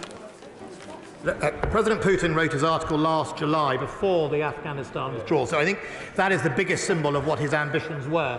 But it is absolutely the case that people who don't agree with our values sniff lack of resolve and take action. That's why we have to be resolved. Margaret Ferrier. Madam Deputy Speaker, what assessment has the government made of the threat against vulnerable minorities in the Ukraine, such as religious or ethnic minorities or members of the LGBTQ+ community? What discussions has the government had with international allies about preventing widespread human rights abuses in the event of an invasion? In the event of an invasion, it doesn't matter whether you're a minority or a majority. The Russian government's attitude to those people that disagree with them, either at home or in another country, is woeful and dangerous. Peter Byrne. Mr. Speaker, with the Russian military action in Transnistria, does the Secretary of State agree that Moldova is also at risk from the Russians, and has there been discussions with their government? Countries are at risk, often embolden President Putin, which is why One of the reasons we are where we are today is post 2014, 2015. Maybe the West was not tough enough on that initial invasion. Moldova, many other countries, smaller countries in NATO, Bosnia-Herzegovina are all causes for concern. And we must therefore recognise that now is not the moment to take the eye off the ball of places far away of which we sometimes know nothing. Jim Shannon. Can I thank the Secretary of State for his answers to the questions? With the latest news regarding Russian Security Council meetings that invasion is imminent, will the Secretary of State underline what human aid support is available for the ordinary, decent people of Ukraine? What has been done to provide medical supplies for the civilian casualties, which will undoubtedly be high when civilian militias are giving young and old with no weapons training arms to try and save their country? First of all, I think we should have real admiration for the bravery of many of those people. And if you saw the President of Ukraine's speech at Ukraine, almost a desperate attempt to rally people to be more supportive. A number of countries, including Germany, for example, have supported with field hospitals and medical assistance. That is as important as lethal aid. We will do what we can, and I know many other nations are. Raymond Shishti. The stance and leadership the Secretary of State has taken with regards to preserving our international rules-based system. With regards to a specific issue where there is a loophole where Russia gets its money from, under the IMF's SDR, special drawing rights, $650 billion last year were allocated to states around the world, and Russia got $17.5 billion.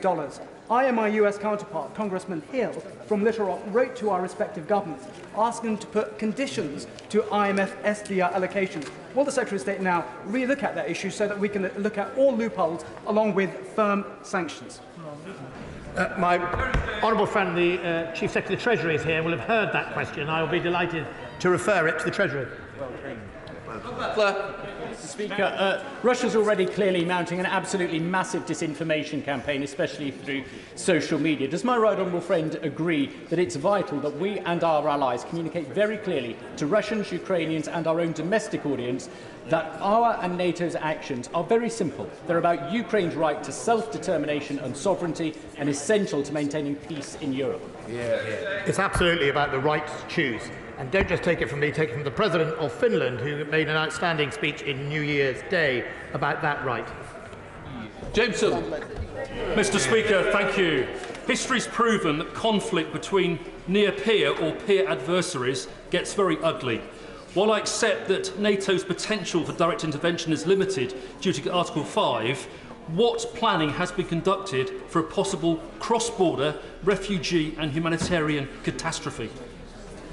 It's incredibly important that NATO seeks to use the extra troops to provide both resilience, reassurance and containment.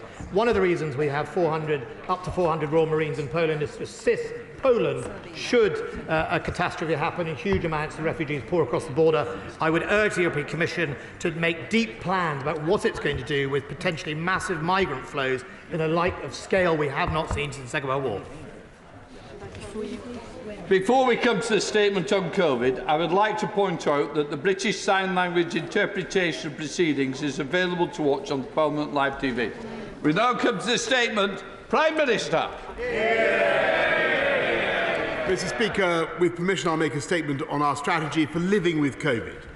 And before I begin, I know the whole House will join me in sending our best wishes to Her Majesty the Queen for a full and swift recovery.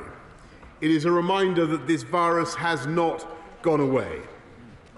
But because of the efforts we've made as a country over the past 2 years, we can now deal with it in a very different way, moving from government restrictions to personal responsibility. So we protect ourselves without losing our liberties and maintaining our contingent capabilities so we can respond rapidly to any new variant. Mr. Speaker, the UK was the first country in the world to administer an approved vaccine and the first European nation to protect half our population with at least one dose. And having made that decision to refocus our NHS this winter on the campaign to get boosted now, we were the first major European nation to boost half our population too.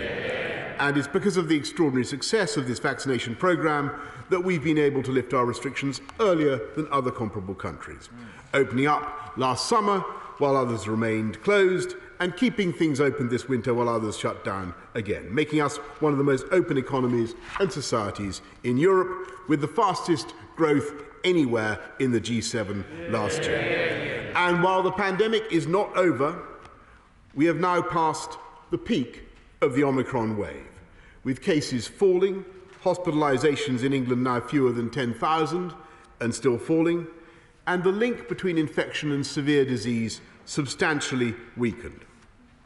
Over 71% of all adults are now boosted in England, including 93% of those aged 70 and over.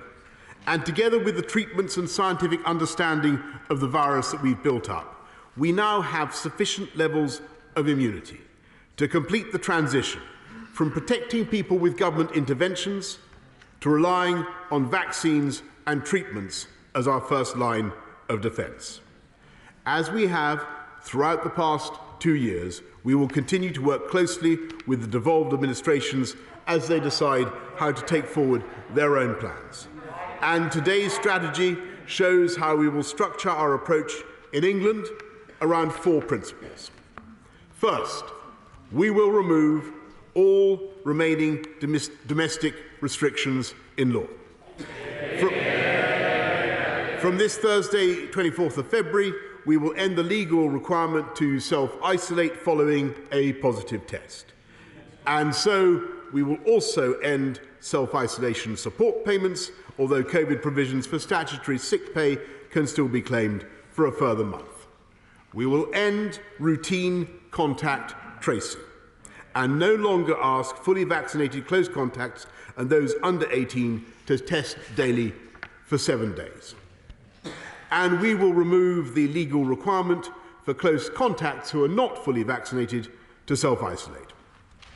Until the 1st of April, we will still advise people who test positive to stay at home, but after that, we will encourage people with COVID-19 symptoms to exercise personal responsibility, just as we encourage people who may have flu to be considerate to others.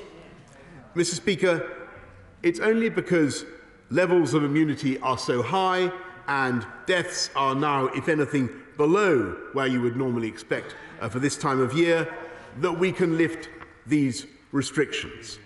And it's only because we know Omicron is less severe that testing for Omicron on the colossal scale we've been doing is much less important and much less valuable in preventing serious illness. We should be proud that the UK has established the biggest testing programme per person of any large country in the world. This came at vast cost. The test, trace and isolation budget in 2020-2021 exceeded the entire budget of the Home Office. It cost a further £15.7 billion in this financial year and £2 billion in January alone at the height of the Omicron wave. We must now scale this back. From today, we're removing the guidance for staff and students in most education and childcare settings to undertake twice-weekly asymptomatic testing.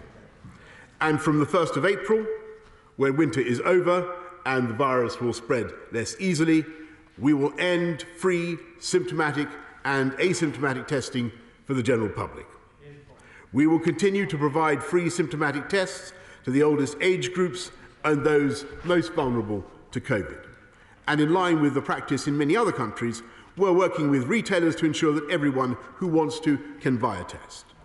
From April the 1st, we will also no longer recommend the use of voluntary COVID status certification, although the NHS app will continue to allow people to indicate their vaccination status for international travel.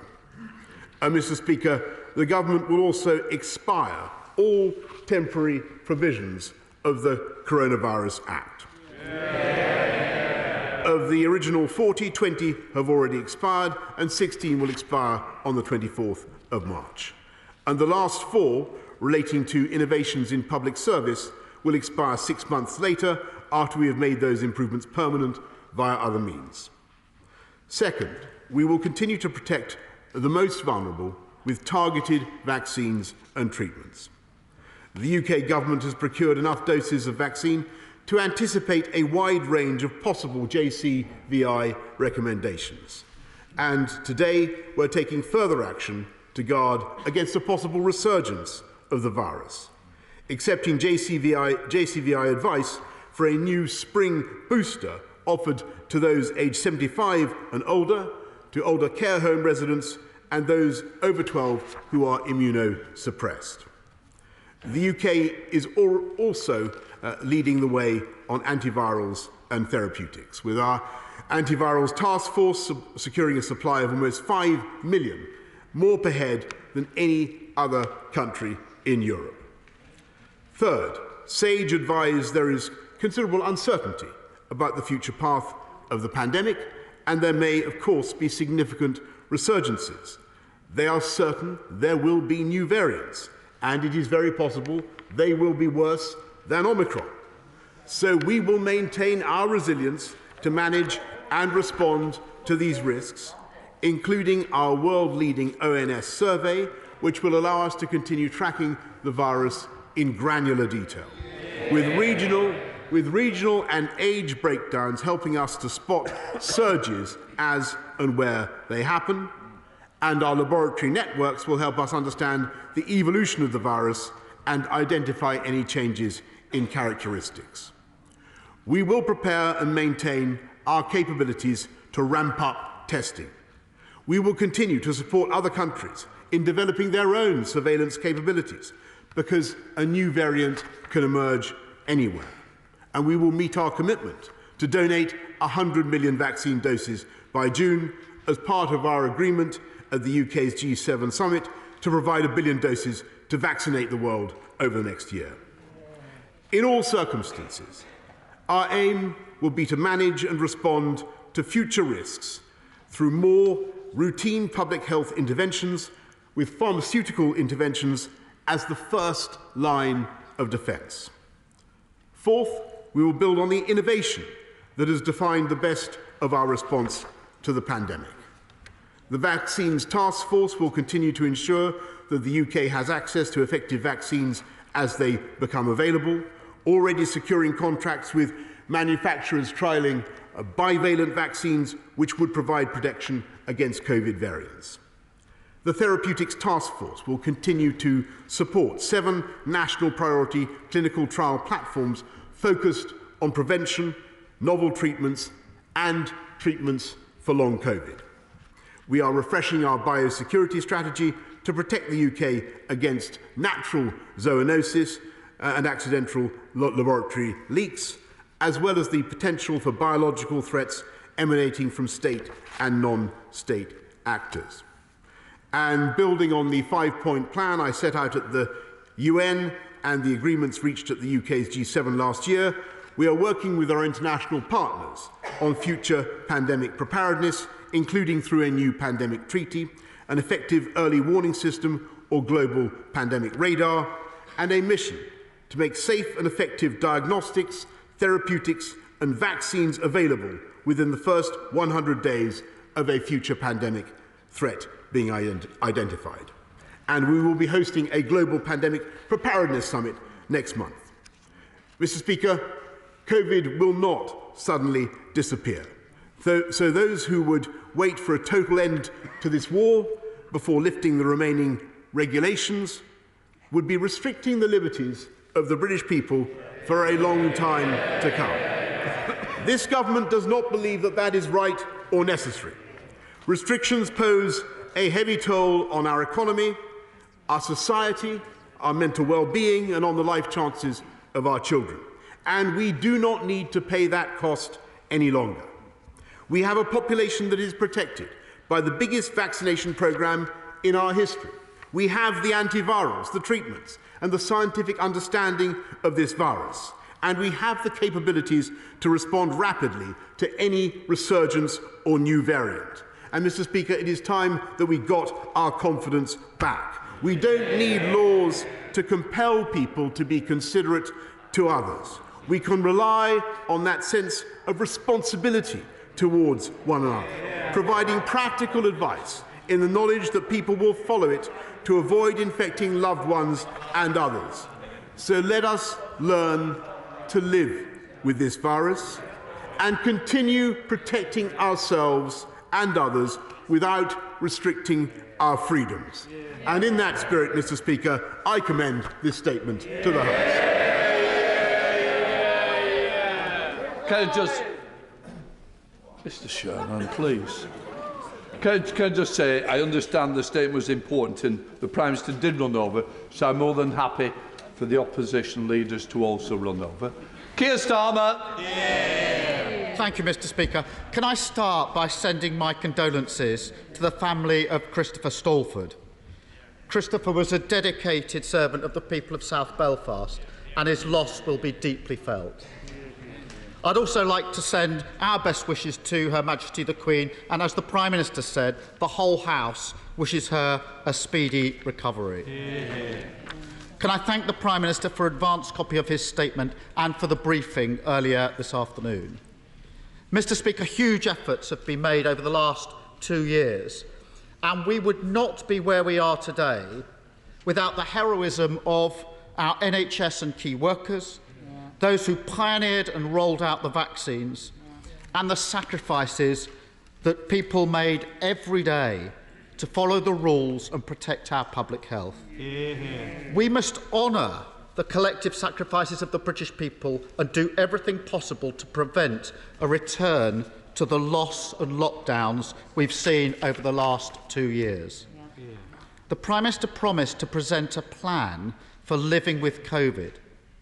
But all we've got today is yet more chaos and disarray. Not enough to prepare us for the new variants which may yet develop.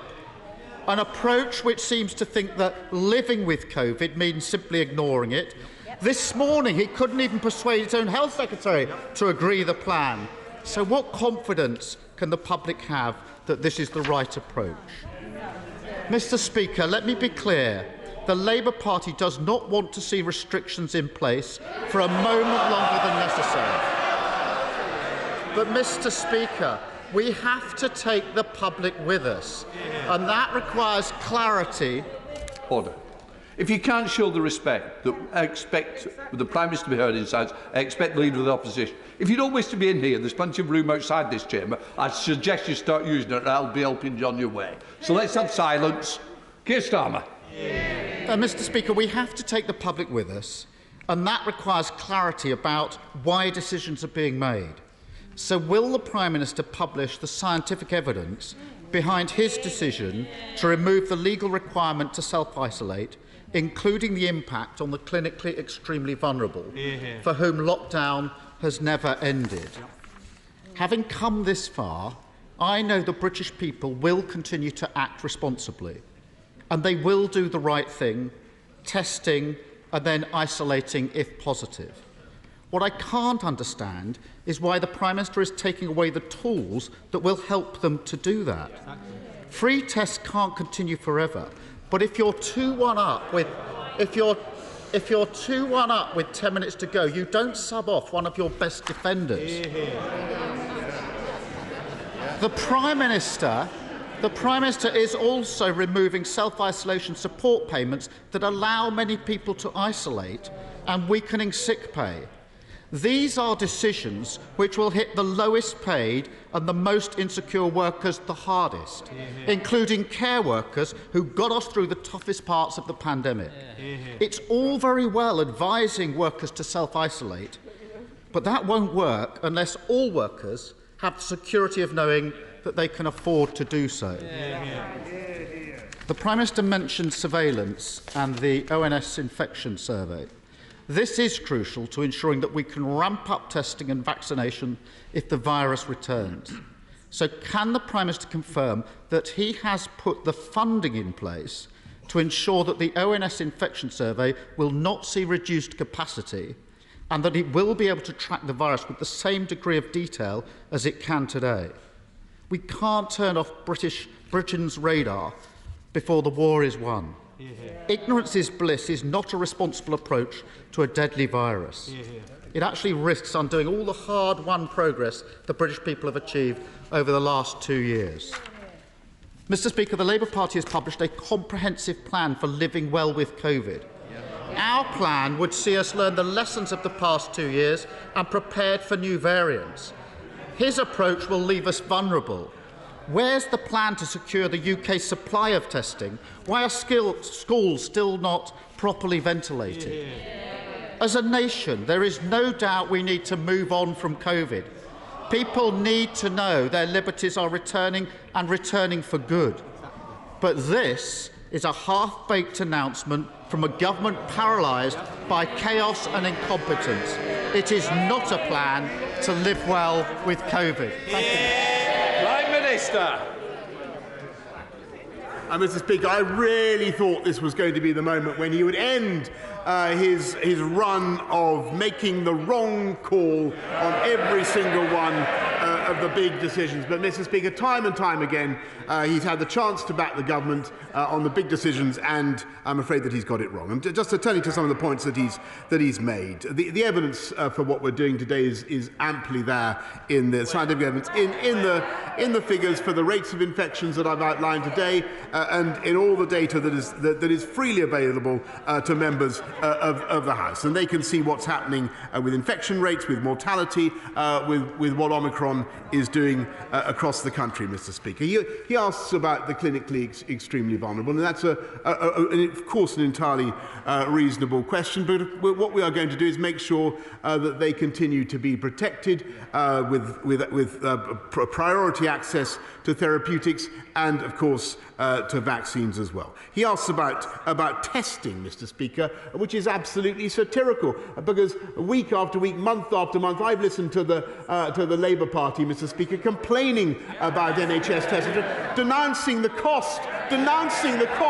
Did you not hear them, Mr. Speaker? Denouncing the cost of NHS test and trace, and now they want to continue with it when, Mr. Speaker, we do not need to go on with it in the way that we are currently doing. So he asks about our ability to do tests, or our domestic ability to manufacture tests. It's as though he doesn't know, Mr. Speaker, that we have in this country now one of the biggest manufacturers of lateral flow tests in Europe. Mr. Speaker, this is a leader of the opposition who, as I say, has shown an absolutely ferocious grip of the wrong end of the stick. He never ceases to amaze. He was wrong on July the 19th. If you remember, totally wrong. He said we shouldn't open up on July the 19th. He said that the Labour Party, there he has said that we needed a roadmap back into lockdown, Mr. Speaker, during December. They wanted to stay. He voted several times. They wanted to stay in the European Medicines Agency, and contrary to his denials in this House, Mr. Speaker, he voted several times to do so. He's been consistently wrong on all the big calls. He was wrong then, he's wrong now. What we are doing, Mr. Speaker, is moving forward in a balanced, sensible and proportionate way. Moving forward away from legal compulsion in a way that I think the British people understand, and trusting in them and trusting in their great sense of personal responsibility. Jeremy Hunt. Thank you, Mr. Speaker. I support today's announcement, which is a tribute to British science and to the government's leadership in the vaccine programme. Does the Prime Minister agree, when it comes to future pandemics, that the real danger zone are those early months when we don't have a vaccine against a new virus? And in that context, it's not just whether the NHS can cope, but whether the NHS can cope without switching off other vital life-saving treatments. And if he agrees with that it is not just enough to say that we have more doctors and nurses than we had before, but that we also need to make sure we have enough doctors for the future. And if he has plans for that, would he please tell the House how he will make sure that we are actually training enough? I thank my right honourable friend very much. And he's returning to a theme. He's returning to a theme that he's mentioned several times. We have a vast plan, Mr. Speaker, to recruit more nurses, more doctors. Access to IT databases, to the data sharing, and I'm glad that after more than a year of waiting for this is finally materializing, and I hope that this would pave the way to further discussions on how can we resolve quite some of the outstanding issues. We've been discussing the trusted trader scheme again. We proposed also lots of proposals how to move forward in that direction. But what is, of course, very important for us that we can look for, I would say, drastic reduction of the customs procedures, of the checks, and if you look at the combined possibilities with our SPS and customs procedures, I think we would see that overwhelming majority of trucks coming to Northern Ireland would pass through the express lanes or green channels. But to get there, we need very clearly the safeguards. So I can come to meet the members of the European Parliament, member states, or my colleagues in the college, and tell them, yeah, integrity of the single market is protected. And for that, we need more forthcoming gestures and more cooperation from our UK partners. And therefore, we agreed with the Foreign Secretary that we would keep our eyes on the ball to find these durable solutions, and therefore we are going to continue our work in that direction. Thank you very much. Joe, over to you next.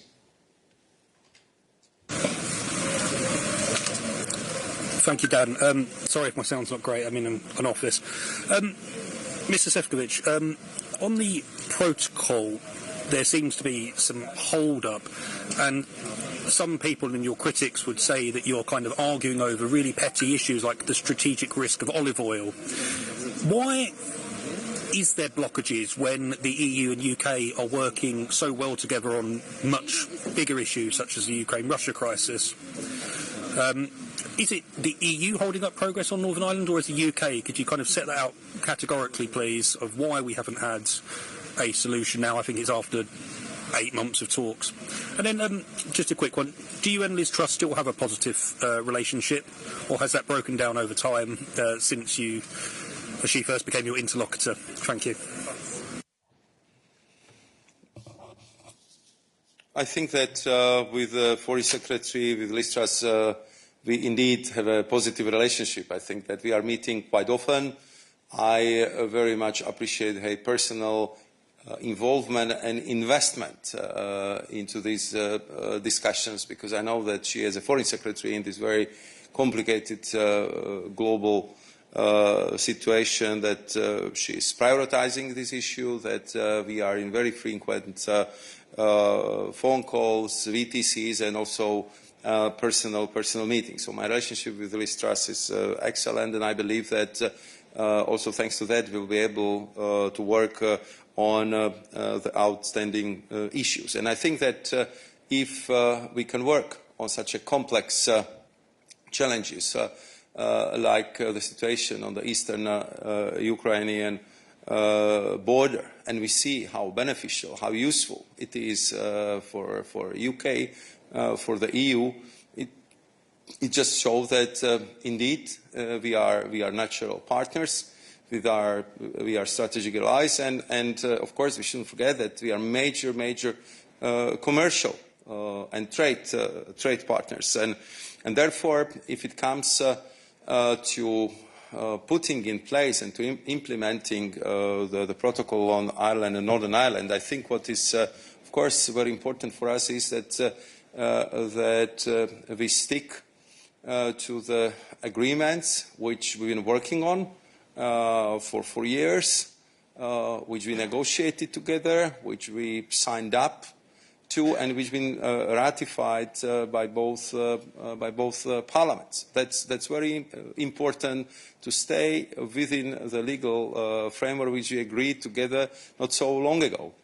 And there, what I'm always highlighting, we demonstrated, let's say, with our medicines proposals, but also with the proposals from October, we can find the flexibility.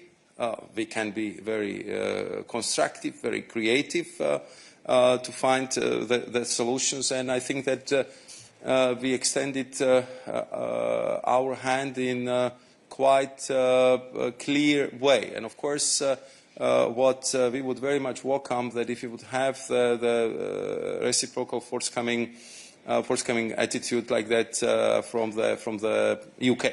So of course, I mean, some of the talks are extremely technical. But what is very important for us to say is that once we put the system how to implement the protocol on Northern Ireland in place, that it works, that the integrity of the single market is protected, that we have all the reassurances we need, and at the same time we know how to do it in a way that it would be inobtrusive, that we would use modern technologies, and that we would minimize the disruptions which are not caused by protocol. The disruption being caused by the type of Brexit the UK government has chosen. And what we did in our negotiations was to actually find a response to that disruption, to minimize the repercussions and consequences, and the response was the protocol. And now, of course, we have to look together for the ways how to put it in operations, how to put it in practice. And that's, I have to say, it's the message which I heard from all stakeholders I was talking to last week, and that's something what we should do. And I think that Foreign Secretary and myself, we do our utmost to actually achieve that result. Thank you very much. I'll take one final question from Jess. Hiya. I just wanted to check. We've heard that these talks could now go on discreetly. Could you just tell us a bit about what format discussions going forward will actually take between the EU and the UK? Will they be in person between officials? And also just on deadlines, I know you don't like to talk about deadlines, but there were sort of talks around soft deadlines, end of December, end of February. But are we actually now realistically in a world where there isn't a deadline and this could go on for months, if not years? Thank you, Jess, also for these questions. I think that the best description of the spirit with which we both are approaching the continuous discussions on all these very important topics is well reflected in our joint statement. I mean, that's very clear that with the Foreign Secretary we will stay in touch, that our teams will redouble their efforts. We are looking what are the best formats, best schedules, best timing, best grouping of the topics, so we can actually achieve the progress required in this discussion. What would be the best sequencing of putting them on the table, and with the Foreign Secretary, we talk at least once a week, I think, over the last period, and we are going to continue to do so. So we will be in, I would say, permanent contact, in permanent touch, and our teams will, of course, continue to work.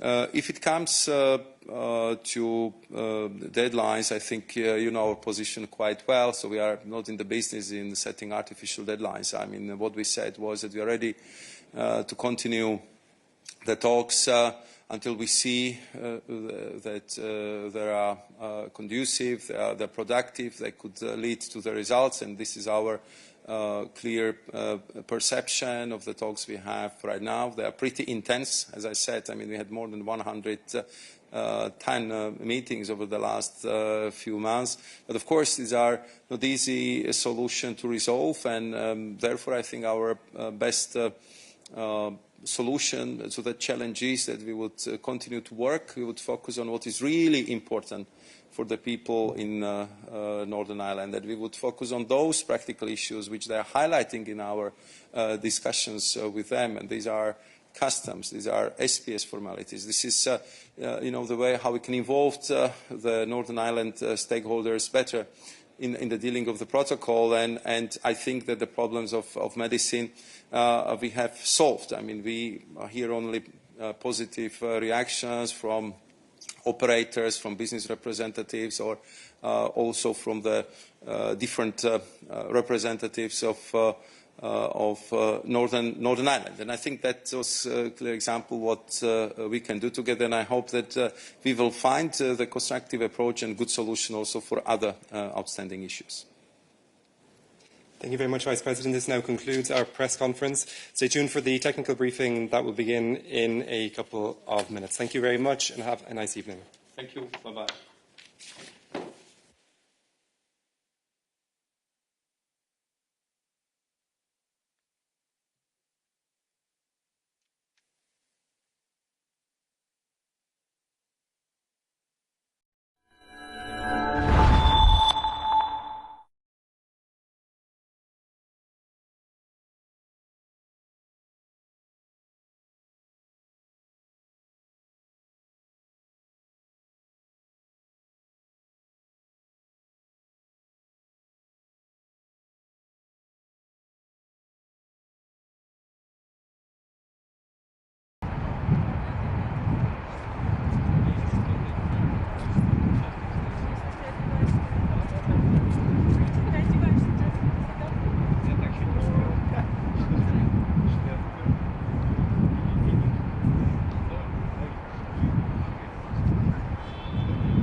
Слушай, я думаю, можно...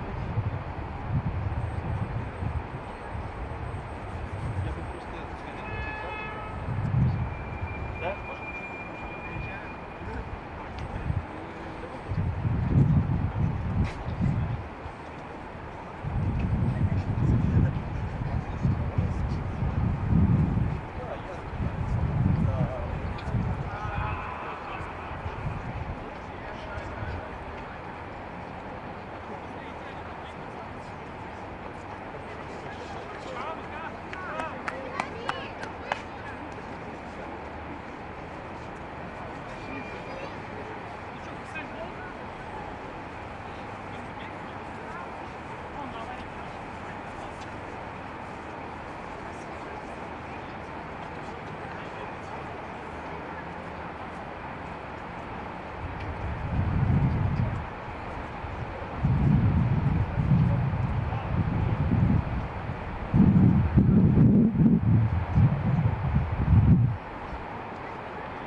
Куда? Ждешь походку, смотри, какой вид красивый.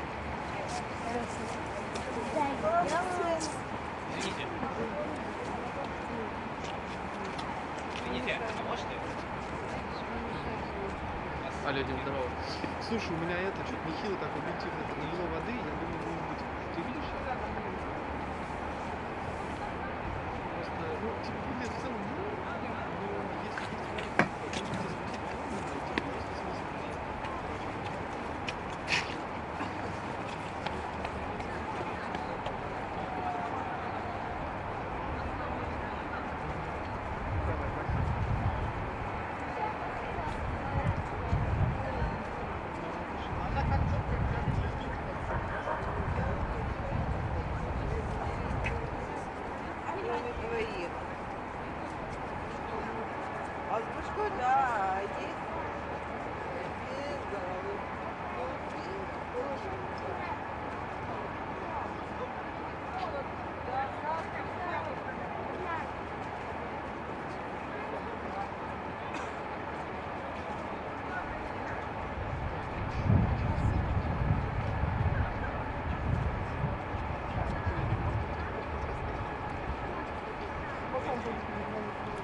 3 огромных, блядь, пакета. Я к вам не пойду туда.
Потом мы пойдем. Я еще предлагаю по Тверской пройти, потом по Кузнецкому мосту.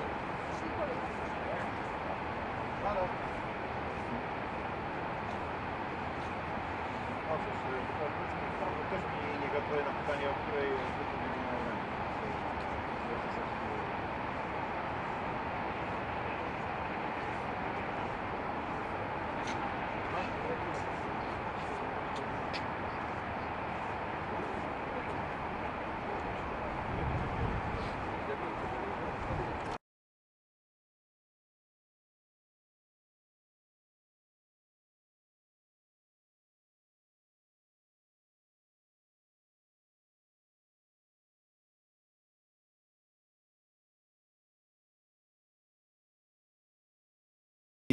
targeting of civilian infrastructure and evacuations.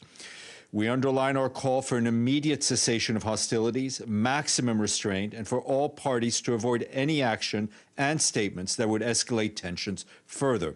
All issues must be addressed through diplomacy.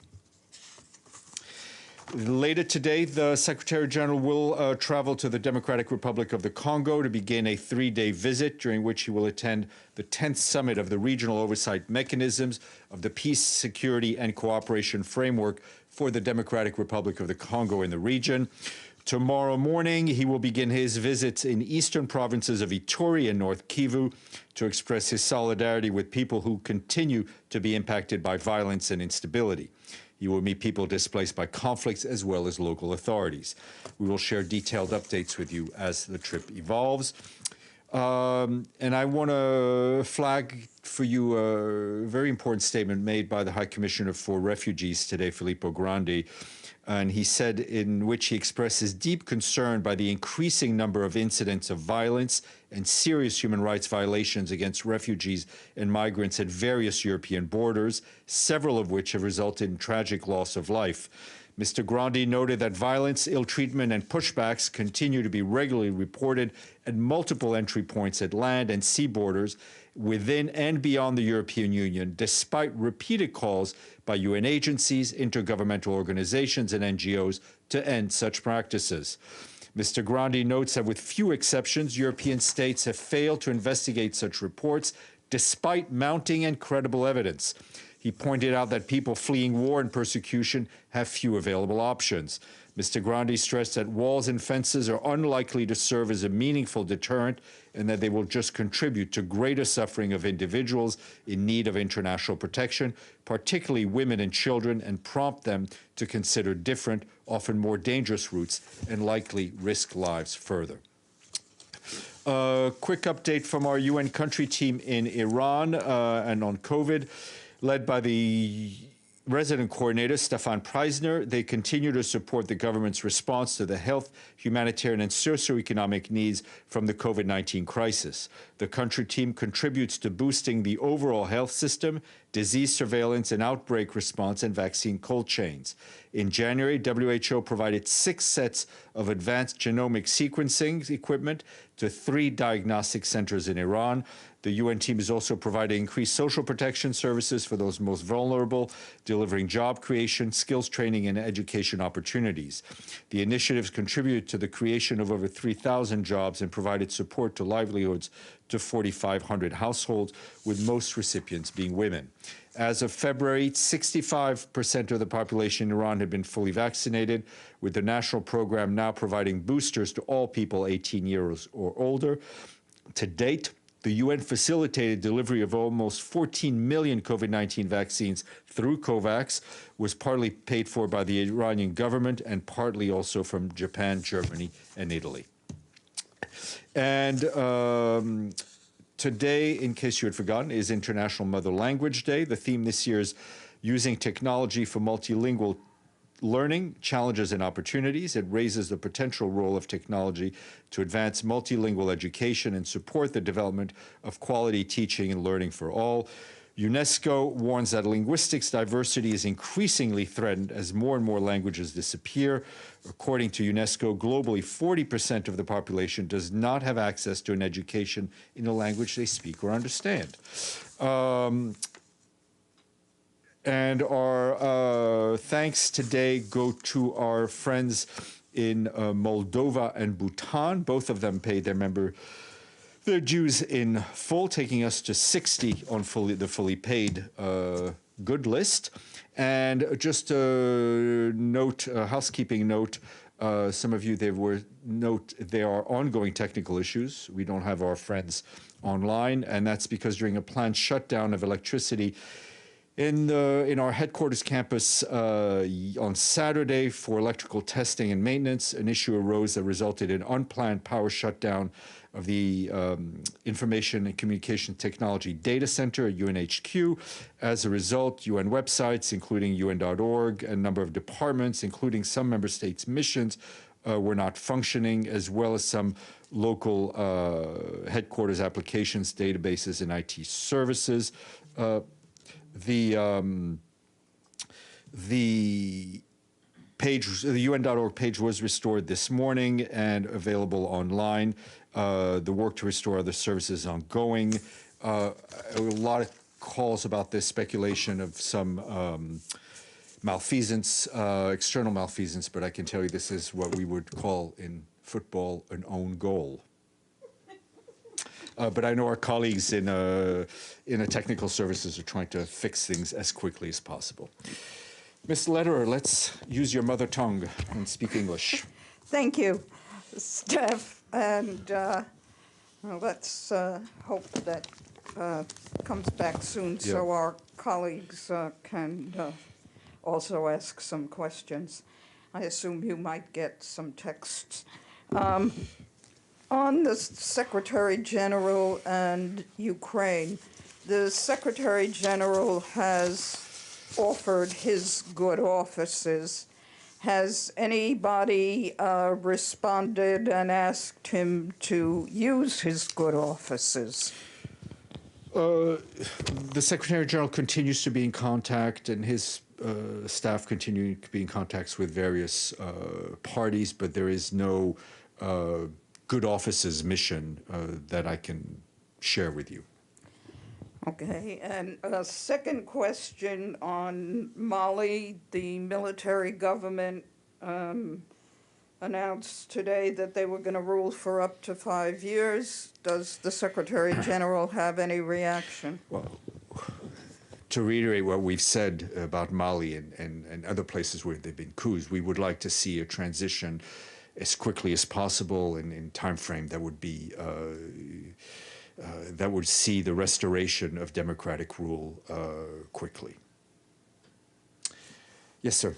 Hi, Stefan. I have several questions. First question is, of course, concerning Ukraine, because this morning, Russian Security Council had a meeting. It seems everybody agreed that to recognize Donetsk and Lugansk as independent states, and we have been told that the Russian President Vladimir Putin will make a TV address soon on this issue. So what would be the response from the United Nations? Well, let's wait for an announcement for me to respond.